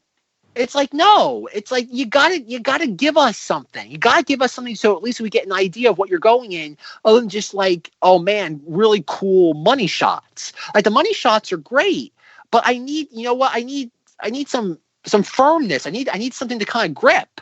And they're not giving me anything firm to grip. As great as this trailer is, but the problem, though, is that I was sold on this movie as of October 2012 when they announced that they were making a sequel trilogy. I was sold a long, long time ago. And the problem, though, is that there are people that are sold in name only. That's the problem, is that they are sold in name only because they just think, oh, I can't wait to. It's kind of like going to, what was it? I think I read somewhere that they're putting bacon. McDonald's is doing something, or in certain test markets, they're putting bacon on Big Macs. So let's just say that you are some random schmuck and you go to that particular location that's testing bacon on the Big Mac. And like, if you're that schmuck, you probably love Big Macs and you love bacon. But if you're not expecting bacon on the Big Mac, you don't know what to think of it initially. And that's kind of my problem. Just because you like the things separately, and chances are you'll like them when they're combined, you have to at least be told that you're getting that. And I think that's the problem with Lucasfilm and Disney's marketing, is that they're not letting us know that we're going to get bacon on our Big Mac. So when it happens, you have a very good chance that you might alienate some of the audience. And based on what I've seen the last couple of days, and Russ is right, some of the not much Star Wars people are kind of coming around to this.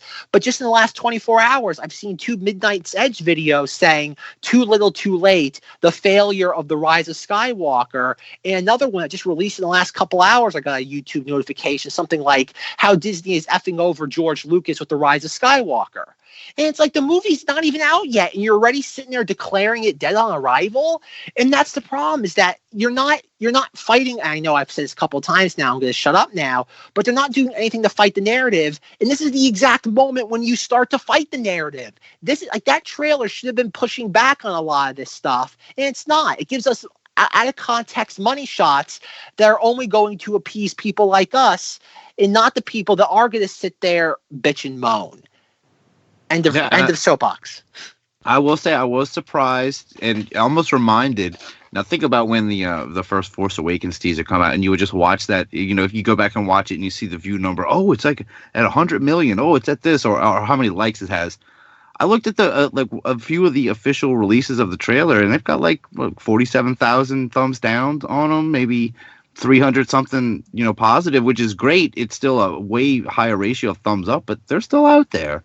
Mm-hmm. The man babies are out there. Yeah, there's a lot. It's so surprising. I mean, it's not. I don't think it's going to go away. Hopefully, this helps, but they're not going to be quiet for this. No, that's the problem. Is that there is a contingent of the Star Wars fan base that proves that they're bigger fans by hating everything. That's not, again, it's the Old Testament thing. It's radicalism in a perverted sense, is that anything that's not the original scripture, the Old Testament, is heresy. Like, I was watching something the other day. It was a national cable news channel, and they were referencing something, and they're like, it's the sequel to the sequel. It's like the Return of the Jedi, and Return of the Jedi wasn't very good. And it's like, there's just people out there. It was completely out of context. I don't know why they were referencing Star Wars. It had nothing to do, the conversation, the topic had nothing to do about Star Wars in the slightest. But it's just the idea that there are people out there that define their love of Star Wars by how much they hate the vast majority of it.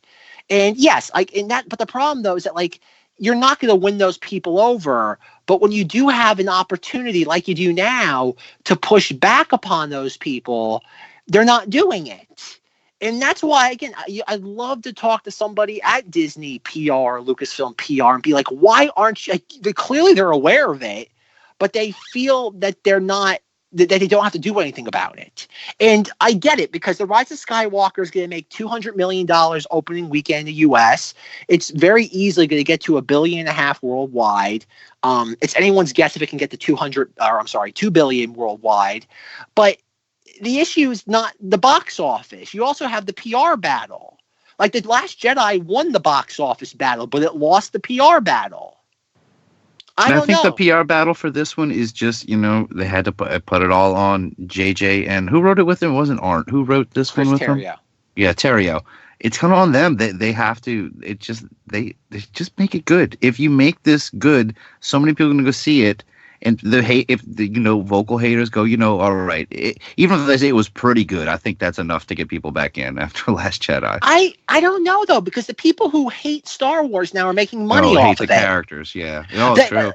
That's the problem too. Is that when people complained about the prequels in the 90s and 2000s, unless you had some sort of fan site that you really knew how to get, you really found the sweet spot when it came to ads, you weren't making money off hatred of entertainment properties. You had to either be a comedian or make a documentary to do that at the time. Yeah, and even then you weren't making that much money off it. Was, if anything, it was a bit more than it was anything meaningful. And the problem now is that you have, you look at any of these Star Wars videos, whether it be the Midnight's Edge or the Ethan Van Sciver or the other people of that sort, they're the average video gets 50,000 views. So I think that somewhere in the YouTube algorithm, I think you get 0.002 cents for every view that you get. So if you're doing 50,000 views times 0.002, that's $100 off every video. So if you're making a video once a day about how the humiliation of Kathleen Kennedy, and you're making $100 a day. Well, I don't care if the Rise of Skywalker is the second coming of Christ. These people they can't say it's good, because there goes their Anakin could return too. It might actually happen. Yes, it could be the second coming of the chosen one. I don't know. That's kind of my thing though. Is that but the problem too is that you could be preemptively, because think about too, there's a reason why people are clicking on these videos. That if you make a movie that people like,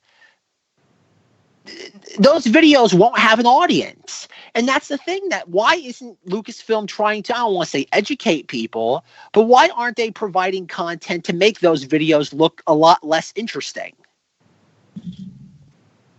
I don't know. This is the problem right now. It's terrible. I hate thinking about that. That you could your job could just be that I hate this, and yeah, I can't. It brings everybody down, man. Just bringing everybody down. I don't hate anything in life, and I can't imagine complaining about something continuously. After a while, doesn't that just kind of corrode your soul? Yeah, I think there's stuff I hate, but I don't think I could put that. I don't put that much effort into it. I'll just go to something you like. That's what I mean. Let's just say that, let's say these people don't even have an interest in Star Wars. Let's say they're rather indifferent to it as a whole. After a while, doesn't just complaining just eat away at you internally? After a while, don't you just wake up and be like, what have I done? It's all I've done now. Yes, I'm making $3,000 a month off of complaining about this thing that takes me 5 minutes to do once a day. But what do I have to show for it? It's I guess you have some spending cash. I guess so you can go out and buy a nice car every year, or you sit there and go out to dinner every night in a nice restaurant. And I guess that's the payoff, that, I complain about this thing for really no reason. Yeah, I have nice shiny things, or I can do something else. But still, what kind of way is that to live? I don't know that, and yet to be able to live off of it. And I think maybe anyone who's worked some bad jobs, sometimes you get. I guess some people push too far, where they're just look, if I could just sit home and talk smack about Planet of the Apes, I want to make a Hating the Apes channel. I don't know why I always go, I like Planet of the Apes too, but just to think of something that I like it, I'm kind of indifferent, but it would just be funny to. But no one would care. You wouldn't get the clicks, because this is Star Wars. This is so big that this is why they can get so many clicks. But it's so weird though. I think things like Avengers Endgame don't even get a tenth of the hate. It's so weird. Yes, Captain Marvel and Brie Larson got it because it was the same lot of people that are complaining about Star Wars. But it's interesting that something like Avengers Endgame gets practically no hate relative to Star Wars. And I think, I know I'm biased, but I think Avengers Endgame is inherently more stupider than anything in The Last Jedi. Literally nothing makes sense in that movie. But for some reason, it's people just ignored it. It's just, I guess it's the idea, just, you know what? eat the fluff, eat the bread. Mm. And that's what it is. I guess it's in a way it's completely inoffensive that there's no substance to it. It's kind of like just come get your food. Thank you. Exactly. Couldn't say any better myself. All right. So going back, unless there's anything else anybody wants to add into this, I think we have really one more important shot to all this. 2. Okay. What's the second one? Well, there's the Kylo Ren and Rey thing, and then there's the, oh yes. I skipped that. Yes. Okay, the Kylo Ren thing. Okay. Thank you for pointing that out, Zenger. Because after I've been complaining now for how many weeks, we finally have our first shot of Kylo Ren wearing the helmet in footage. It finally happened. And this is my favorite little moment because everything there. Where are they? What are they doing? Why are they together? And what is that in her hand? I love it. Where do you think this is? I don't know if I heard it somewhere else, but I heard someone mention that it has that Bespin almost aesthetic to it. But very clean and sterile. But it also has the oval, clearly Empire walls in it as well. And the lighting, yeah. Now think about it. What happened to Bespin after the events of Empire Strikes Back? Did it just become an Imperial garrison at that point, and the Empire took it over? Could actually be an Imperial Bespin. Do you really think we're going back to Bespin in this? Do you really think we're going back to Jakku? That's anyone's guess. I don't know if I had to choose. I don't think it was. I just thought it was an interesting thought. Just it is. It definitely has an Imperial aesthetic. So what do you think it is? A ship, a Sith Armada Imperial ship? I think it's something like that. It's some sort of flagship because if you look in that, you have this. It looks like it's some sort of platform, and that's Vader's melted helmet on top of it. But here's the strange thing: they hit it with lightsabers. Yes, but it breaks apart instead of just being sliced. It shatters. Yeah. That you're right. That's a good point. I didn't even think about that. Is they're hitting it with lightsabers and it shatters as opposed to being sliced. It's a weird shot. It's interesting. It's very interesting. Well, the thing too, I think is interesting. If you go, because Zenger, I know you have it on like what 1/100th speed. If you look, I'm watching it sped up now to see if that reveals anything. After this, he's gonna play it backwards. No, if you look at that shot really slowly, and I know everybody's focused to Rey, but if you watch Kylo Ren, after he kind of recoils, the next thing we do is we see him and he puts his head down, like he bows his head down, and it seems like his left hand, the one that's not holding the lightsaber, is going for the helmet as if he's about to take the helmet off. Yeah, it looks like he's taking the helmet off. So that's the question then. What is he doing? Like, what are they doing that he needs the helmet on for protection and she does? I think about it. Look at how, compare his costume to hers. Rey is very exposed. Like her shins are exposed. Maybe it's something arms. To more like, we need to destroy it. We need to move past this. And he's like agreed and he goes and destroys it and takes off the mask afterwards to be like, I'm done with that. This has a hold on you, Kylo.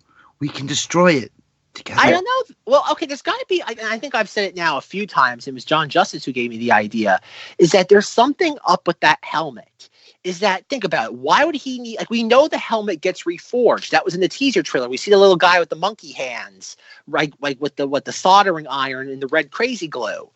And you have that. So why does he need the helmet? And if the helmet's protecting him, and like I was saying before, look at their costumes. Kylo Ren is literally in that sequence where they're destroying the helmet with the platform. He is, if that's what it is. If that's what it is. He is covered literally from head to toe. He's got the helmet. He's got gloves. His entire body is covered. Yet he's got a cape. He's got a cape with a hood this time. He looks very clean, too. Very clean looking, very great looking Kylo right there. Yeah, but you look at her, though, and she has, her arms are exposed, her shins are exposed, she has nothing protecting her head. So what is happening with the helmet in this platform that he needs to be 100% concealed from it, and she doesn't?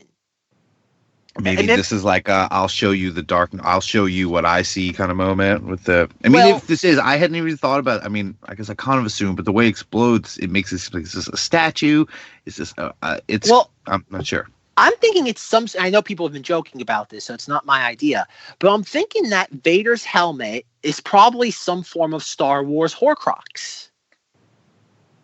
It does seem to. I mean, I think I think that was set up pretty well in The Force Awakens. Just him having that brief conversation was enough to.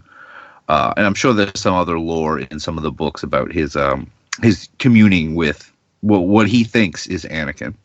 And think of it this way, too, is that we do have the shot of Dark Rey. What if the helmet is the one that Vader's helmet, that is the one that gives her the vision of Dark Rey, and that's why they have to destroy it. It has some sort of possession ability. Interesting. And I do think that the helmet, the Kylo Ren helmet, that is the one possessing him. I think the Vader helmet is a red herring. Because think about it. The idea of the red helmet coming back, there has to be a reason as to why that came back. It can't just be because it's recognizable. There has to be a narrative reason why. Well, there's the rumor that like the helmet's reforged with part of Vader's armor in it. Oh, I haven't heard that. I hadn't heard that either, yeah. I heard, oh God, man. Out of left field for me. Yeah. Apparently it got reforged with parts of Vader's helmet, allegedly. Or Vader's armor. And that's what the Wrens were after. That codpiece. But look at that shot, though. That shot is very it's almost like 2000, like at the very end of 2001: A Space Odyssey, when they're when he's in in the hotel room or the room, with that very sterile white lighting. Yeah. There's something so sterile about this that like Russ was saying, it's even more bright than Bespin is. Have we ever seen a shot in Star Wars that's as pure white as this? And that's the thing that's. Go ahead. Yeah, I think the end of Revenge of the Sith, the whatever TV 3 or 2 or whichever it was, that's the only really bright sterile moments that were anywhere.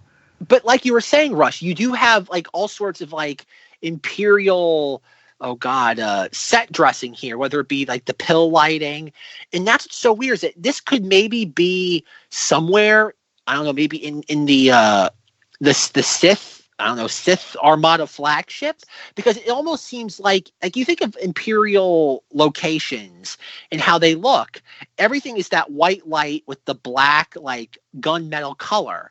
Yet this is almost like the inverse of that. Instead of having that gunmetal siding, it's bright white.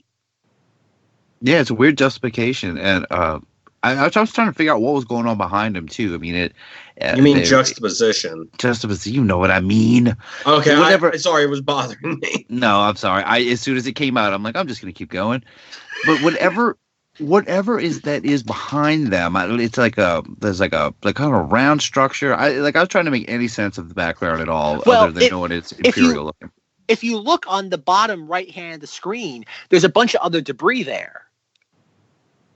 They've just been destroying stuff left and right in that room, I guess. That's what I'm thinking. Because if you also look too, is that when they destroy this pillar or platform, it shatters and it really shatters. But the Vader helmet, or if that is the Vader helmet, kind of just falls to the ground. It doesn't shatter. Maybe some weird encasing or something. I don't know. Well, I'm thinking that they try to destroy it with the lightsabers, and the helmet is able to repel the lightsabers. And because we see her with the Sith dagger in that moment, that maybe she has to use the dagger. That's okay. Yes, exactly. And do we even know in this, just real quick too, because the shot right after the what we've been talking about, we have a scene with Kylo Ren looking like. I don't want to say he's looking into the camera, but he's kind of scanning the area. And he's looking up slightly. Yes. He's looking at something a little bit raised. But if you look at that shot, though, there's something in the background, behind his right shoulder, left side of the screen. It looks like some sort of medical apparatus. Very similar to the ending of Revenge of the Sith, where Vader's being put together when he's fricasseed, laying on the thing and he's screaming. Just want me to get to my thing now because it plays into this. Because I think that whole scene of him, of Kylo looking up, because it's lightning. It's the same area I think that Palpatine is in that next scene. Sure. All right, Zenger. Here's Crazy Zinger's lock-in theory of the year. You guys ready for this? I'm ready. Yeah. It's Wild Wild West. It's Palpatine the Spider. Oh no. Oh no. Oh no. I have evidence backing this up. No, I know that's the problem. This is kind of like, Russ, didn't you suggest something a couple like months ago? And I'm like, oh no, they actually do that. And it's like, oh no, they probably would. Oh, no. About the Revan mask or something like that. The reveal. Oh God, maybe. Zenger, you might be onto something. Because if you look, it's moving. Oh no. I had that same thought about it moving, or is it just the way the camera is panning? No, he's hooked up. I noticed that too. He's hooked up to some sort of device. Oh no! And think about it too. That it's kind of like something they did with Darth Maul and the giant spider legs too. Well, he's had the spider legs before when he was the little hologram wandering around. That's true. On Naboo, sure. Yeah, on Naboo, and also in the great Tartakovsky series. Oh no, Zenger, you might be on to something. That he's actually hooked up to some sort of like weird, oh God, like spider legged. Oh, okay, no. Are you ready for the full Band-Aid? What if he's more Grievous-y too? I mean, that's why like Vader. Think about it. Palpatine's the one that put Vader in the suit, so Palpatine has that technology to keep people alive. Same as Grievous too, wouldn't you say? I mean, didn't he have a big hand in keeping him around? Yep. Go ahead, Zanger. So what if? I mean, it seriously looks like there's wiring, tubing, and stuff going around to him. So I mean, that wouldn't surprise me. But yes, it does look like he's in some spider leg thing. But what if this is this whole movie is just a shot-for-shot remake of Wild Wild West? I don't think hardly any of us would be able to tell you, because I think that movie's been perfectly ignored for 20 years. Exactly. They just got lazy writing, and they just redid the whole thing. Will Smith's going to get real angry in a theater. I mean, it's gunfighting, so. There we go. And at one point, I think Adam Driver will be like an Calypso dancer's outfit and go around trying to seduce Palpatine. So it'll work out perfectly. A bunch of jokes about someone being half a person and everything. Oh yeah, yeah. It'll be perfect. Really. I mean, I don't know who was writing for that, but they really hammered that point home in that movie. Never mind, there's a lot of racism in that movie too.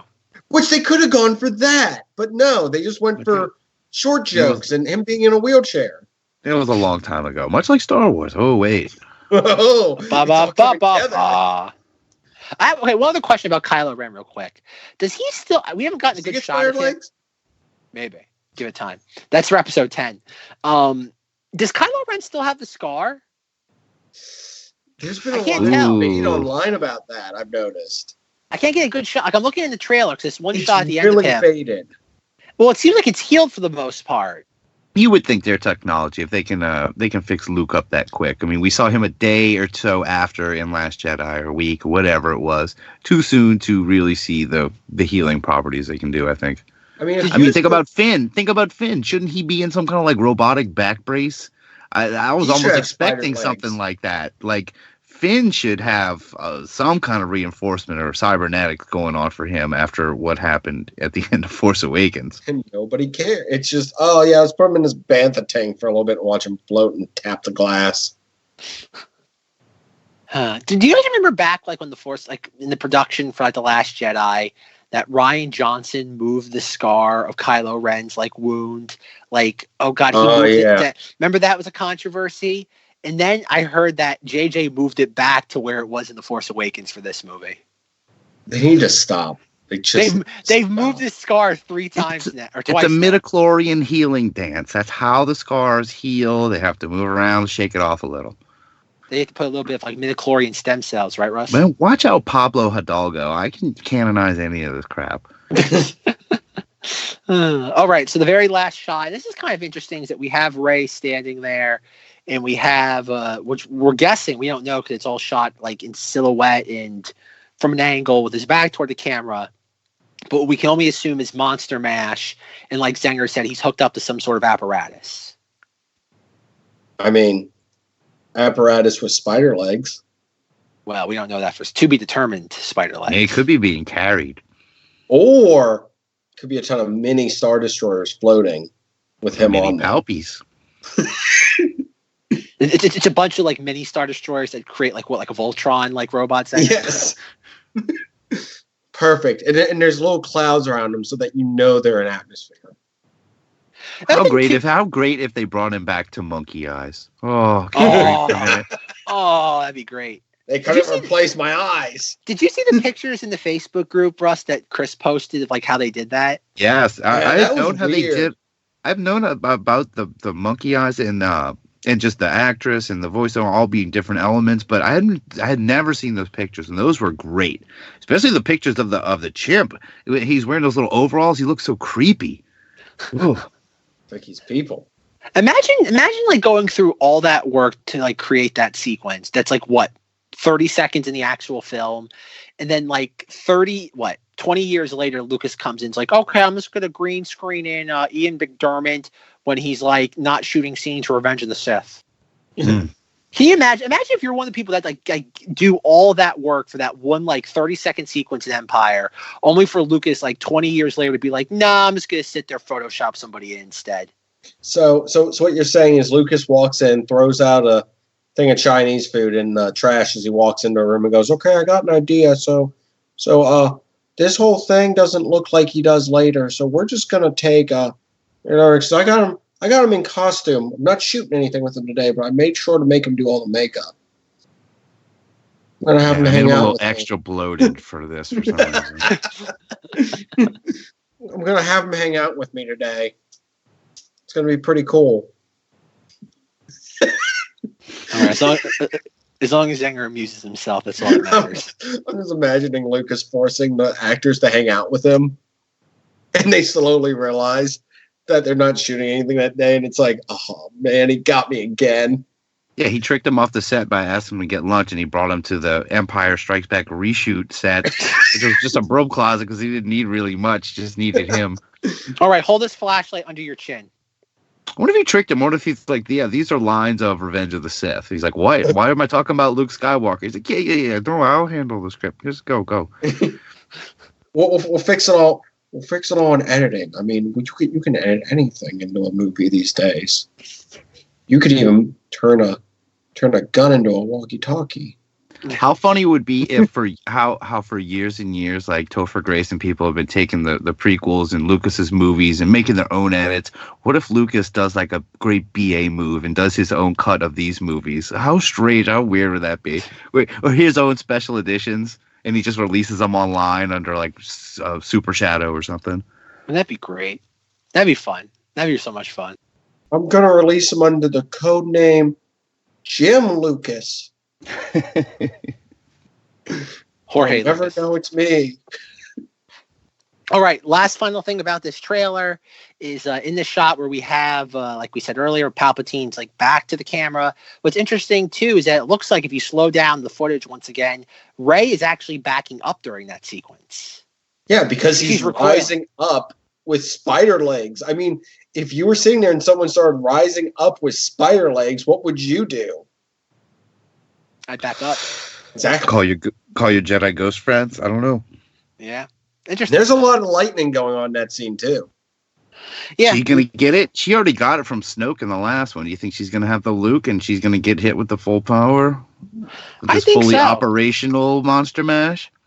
Yeah, I can see that happening. It's gonna be the exact same thing where it's like Kylo Ren sees Rey in pain. She'll be like, Adam, please. It's like, and that's all happened. And he'll be like, no. As he picks up the giant like spider contraption and like throws it like over the side of the glaze station. Just no. Just one no. There's still Swallow in you. I can sense it. That was great, Russ. That was good. All right, Russ. We have another impersonation to add to your repertoire. All right, but as he is, it's gonna have to stay elusive, and you never know when he's gonna pop out of the water or run into you on Empire Bespin. You never know. Oh, it's gonna be great. That's good. I look forward to that one. It's one of the very few like impersonations on this podcast that I genuinely look forward to now. Oh boy. So I guess the last thing. Anything else about the trailer, or do you just want to talk about the poster a little bit? Yeah, we can talk about the poster. I think that's enough for the trailer. All right, What does it just end with? It just ends with the Ray. Luke and Leia lines. Well, it's Ray with the lightsaber and it's the lightning again. And we get the Force will be with you, and Leia says always. Yep. Oh yeah. Anything else, Zenger? Anything else to any other commentary about the trailer? Not at the moment, no. Plenty of in atmosphere Star Destroyers. I am very happy. Clearly, Zenger, everyone was concerned about you last night in the Facebook group. Everyone's like, "Oh my God, did Zenger just pass out?" Folks, he fainted. He saw that. He passed out like the desk. And it was like Ellie woke up the next morning. He's like, "Oh my God, are you okay?"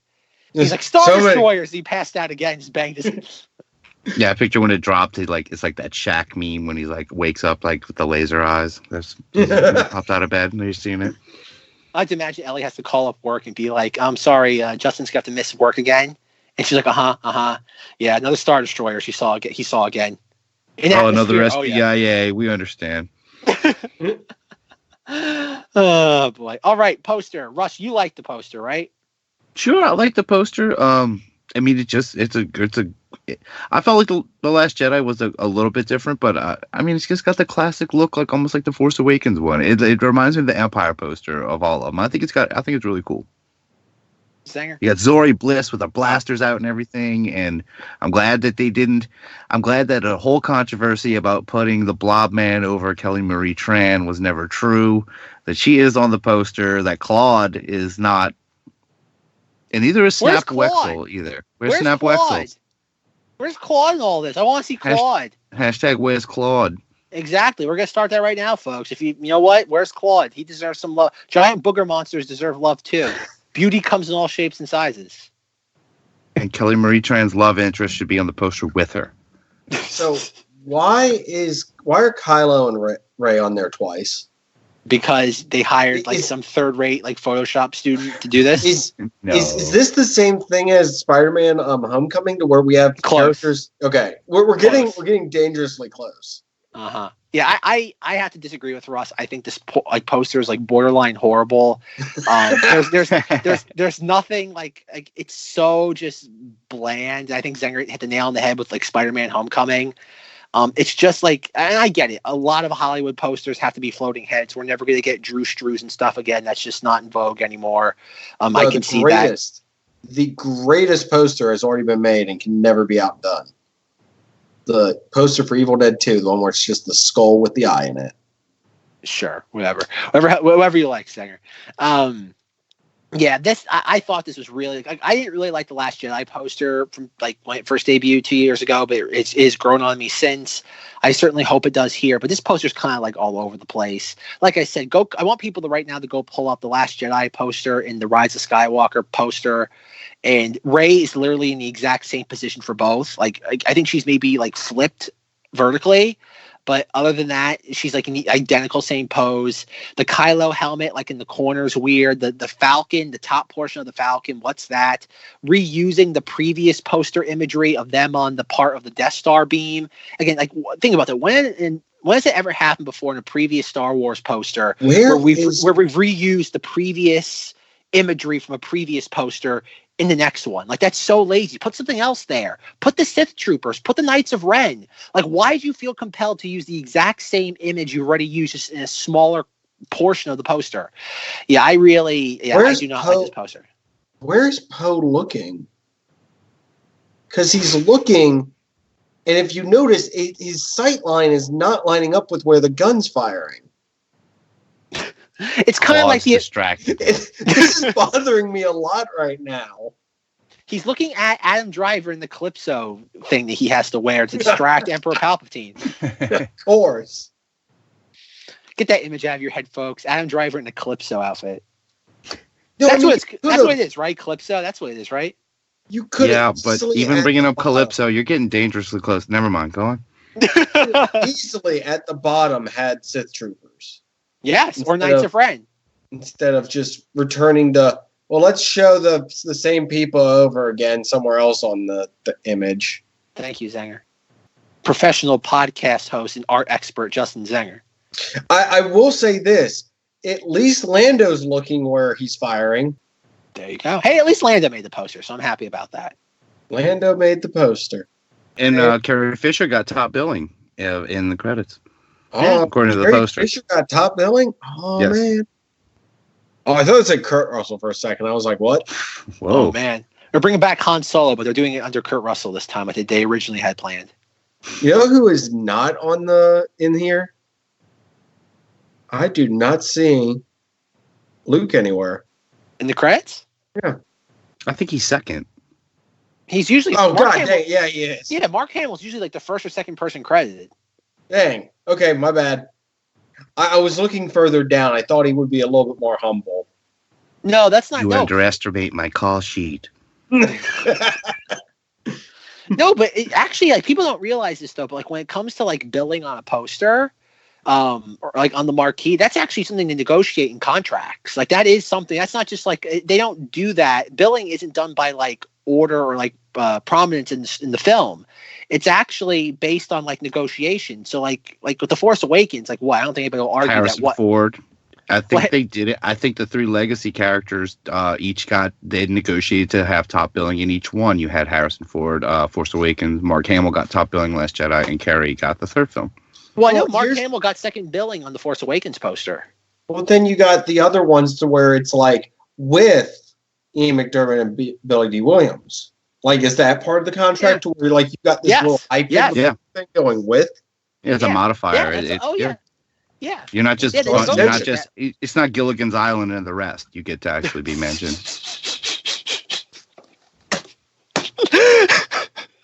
Oh man, Russ, you're on a roll tonight. Oh, okay. You know what? Are we done with the poster? Because I think Russ wants to tell our audience about a very specific piece of Star Wars merchandise that's become synonymous with Knights of Vader. Oh wait, we're gonna do this? Okay. So we have I have to hold this so far off the mic. I have to turn this. We have the Scream Saber, and this is the one. After the beep, say something loud. Remember Alderaan! Remember Alderaan! Okay, see how loud? It's so loud. It's so loud. But now we know it from that. But it also has the lightsaber. Okay. Remember Alderaan! Remember Alderaan! Remember Alderaan! Okay. But it also has different settings. Shut up for a second. Okay. This saber is not just for doing your own voice. Now you got a Wookiee saber now. See? TIE fighter, kind of boring. You got R2 saber now. But, yeah, Yoda. I'm just shaking this thing and you can just set it to everyone. But just for Zenger, I got to get to... Here you go. Yeah. Oh my god, I'm gonna wake up my entire house, but yes. Shut up. Yeah, I'm sorry, it's late here. But yes, the Scream Saber is even cooler than I thought when we first just saw it in the stores hanging there. Ended up getting it from my son, and my only complaint with it is the loudest thing you will ever have in your house, and you cannot adjust the volume. That's just it. It's super loud, but it has at least 8 or 10. At least. Yeah, that's a good idea. It's got at least 8 or 10 settings. Under it has Jabba, it has Jawas, it has Ewoks, Porgs, Yoda, and R2 and BB-8 and stuff. And yeah, it's just a lot of fun. Fun toy. Get it for a kid for Christmas or something. And get it for someone you hate.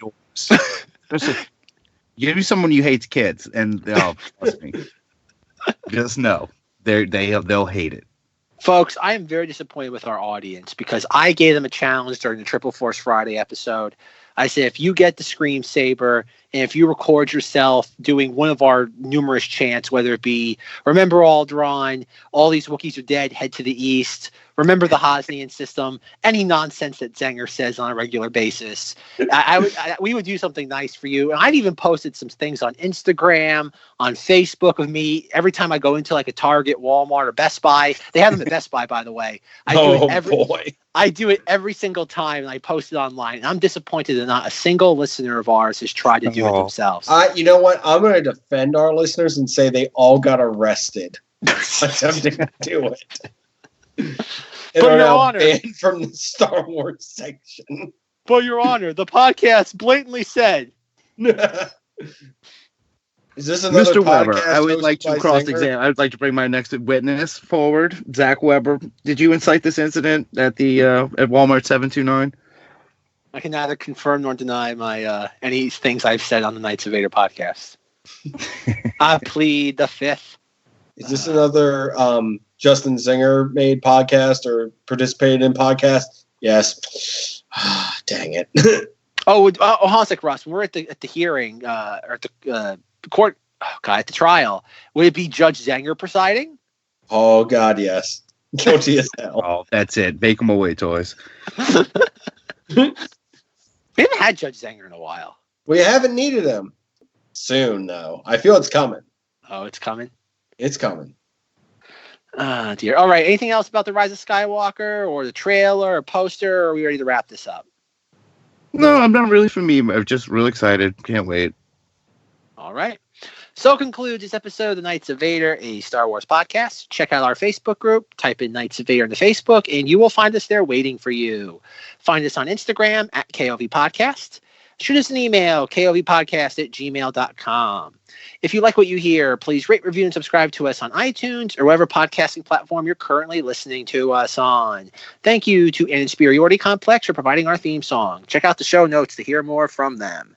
If you're interested in a Knights of Vader t-shirt, please, I urge you again to visit knightsofvader.podbean.com, where you'll be able to look at all of our fantastic designs, and we hope that you will buy a shirt to promote the podcast and help ease some of our cost and feed Justin Zenger's addiction to bang.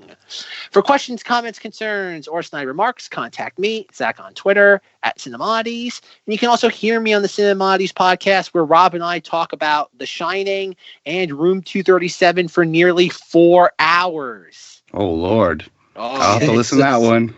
It's the first Cinemoddities podcast where we actually recorded a 3.5-hour long episode. And I texted Rob that night saying, Rob, there's more stuff we need to discuss. So we had to record a half-an-hour additional epilogue. Good If God. you need an additional hour or two just on the bear scene, hit me up. Oh, man, that good old bear scene. Good old bear blowjob scene. You can't beat that. All right. Zenger, when you're not on this podcast talking about Star Destroyers and atmosphere, where can people find you? You can find me, as always, on my podcast, ZengThis, where we're talking about some nerdy topics every week. And by the time you're listening to this, this is out. So 2 days from now.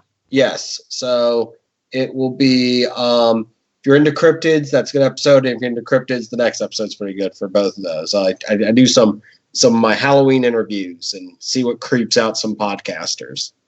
So those ones are fun. And finally, I would like to recommend Embark from John Justice. All right, I got a bone to pick with the ZengThis podcast. Oh, now? Yes, on the Treehouse of Horror episode, you said this was recommended by us. Talking about Treehouse of Horror was recommended by someone. It is on this very podcast where I say, Zenger, can I make a request for Zeng Stober? And you're like, sure. And I'm like, do a Treehouse of Horror episode. You're like, that's a good idea, actually. And then on the episode, you're like, someone recommended it. You knew who you were. I am not a someone. I am offended. I am going to write to my congressman. 0 stars, unsubscribe to the ZengThis podcast. And if we're just going to jump on Zenger. So I got to ask you, Zenger, did you watch the new Treehouse of Horror 2 days ago? I have not yet. Oh, the new one came out? On. Yeah. It's was based on Stranger Things. Oh. One of them was, yeah. Oh, okay. Well, I don't care then. Okay, pass. And Zack is out. Yeah, I'm out. All right, Mando Rus. When you're not swinging your lightsaber that makes too much noise and you're waking up the better Louisiana coastline, where can people find you? You can find me at my show, The Unbelievers Podcast, comedy, conspiracy, paranormal, not conspiracy. I always want to say that. Paranormal comedy show. Come on every week. Unbelieverspodcast.com. Check it out. Cool beans. All righty, folks. Good night. Wait, and before we go, though, can you just ask me one thing? Russ, what are you doing there? Taking one last look, sir, at my friends. That was touching. I have a single tear running down my face right now. As we all will. As we all will. Alrighty, folks. Good night, but not goodbye. And as always, Remember Alderaan! Down with the Empire!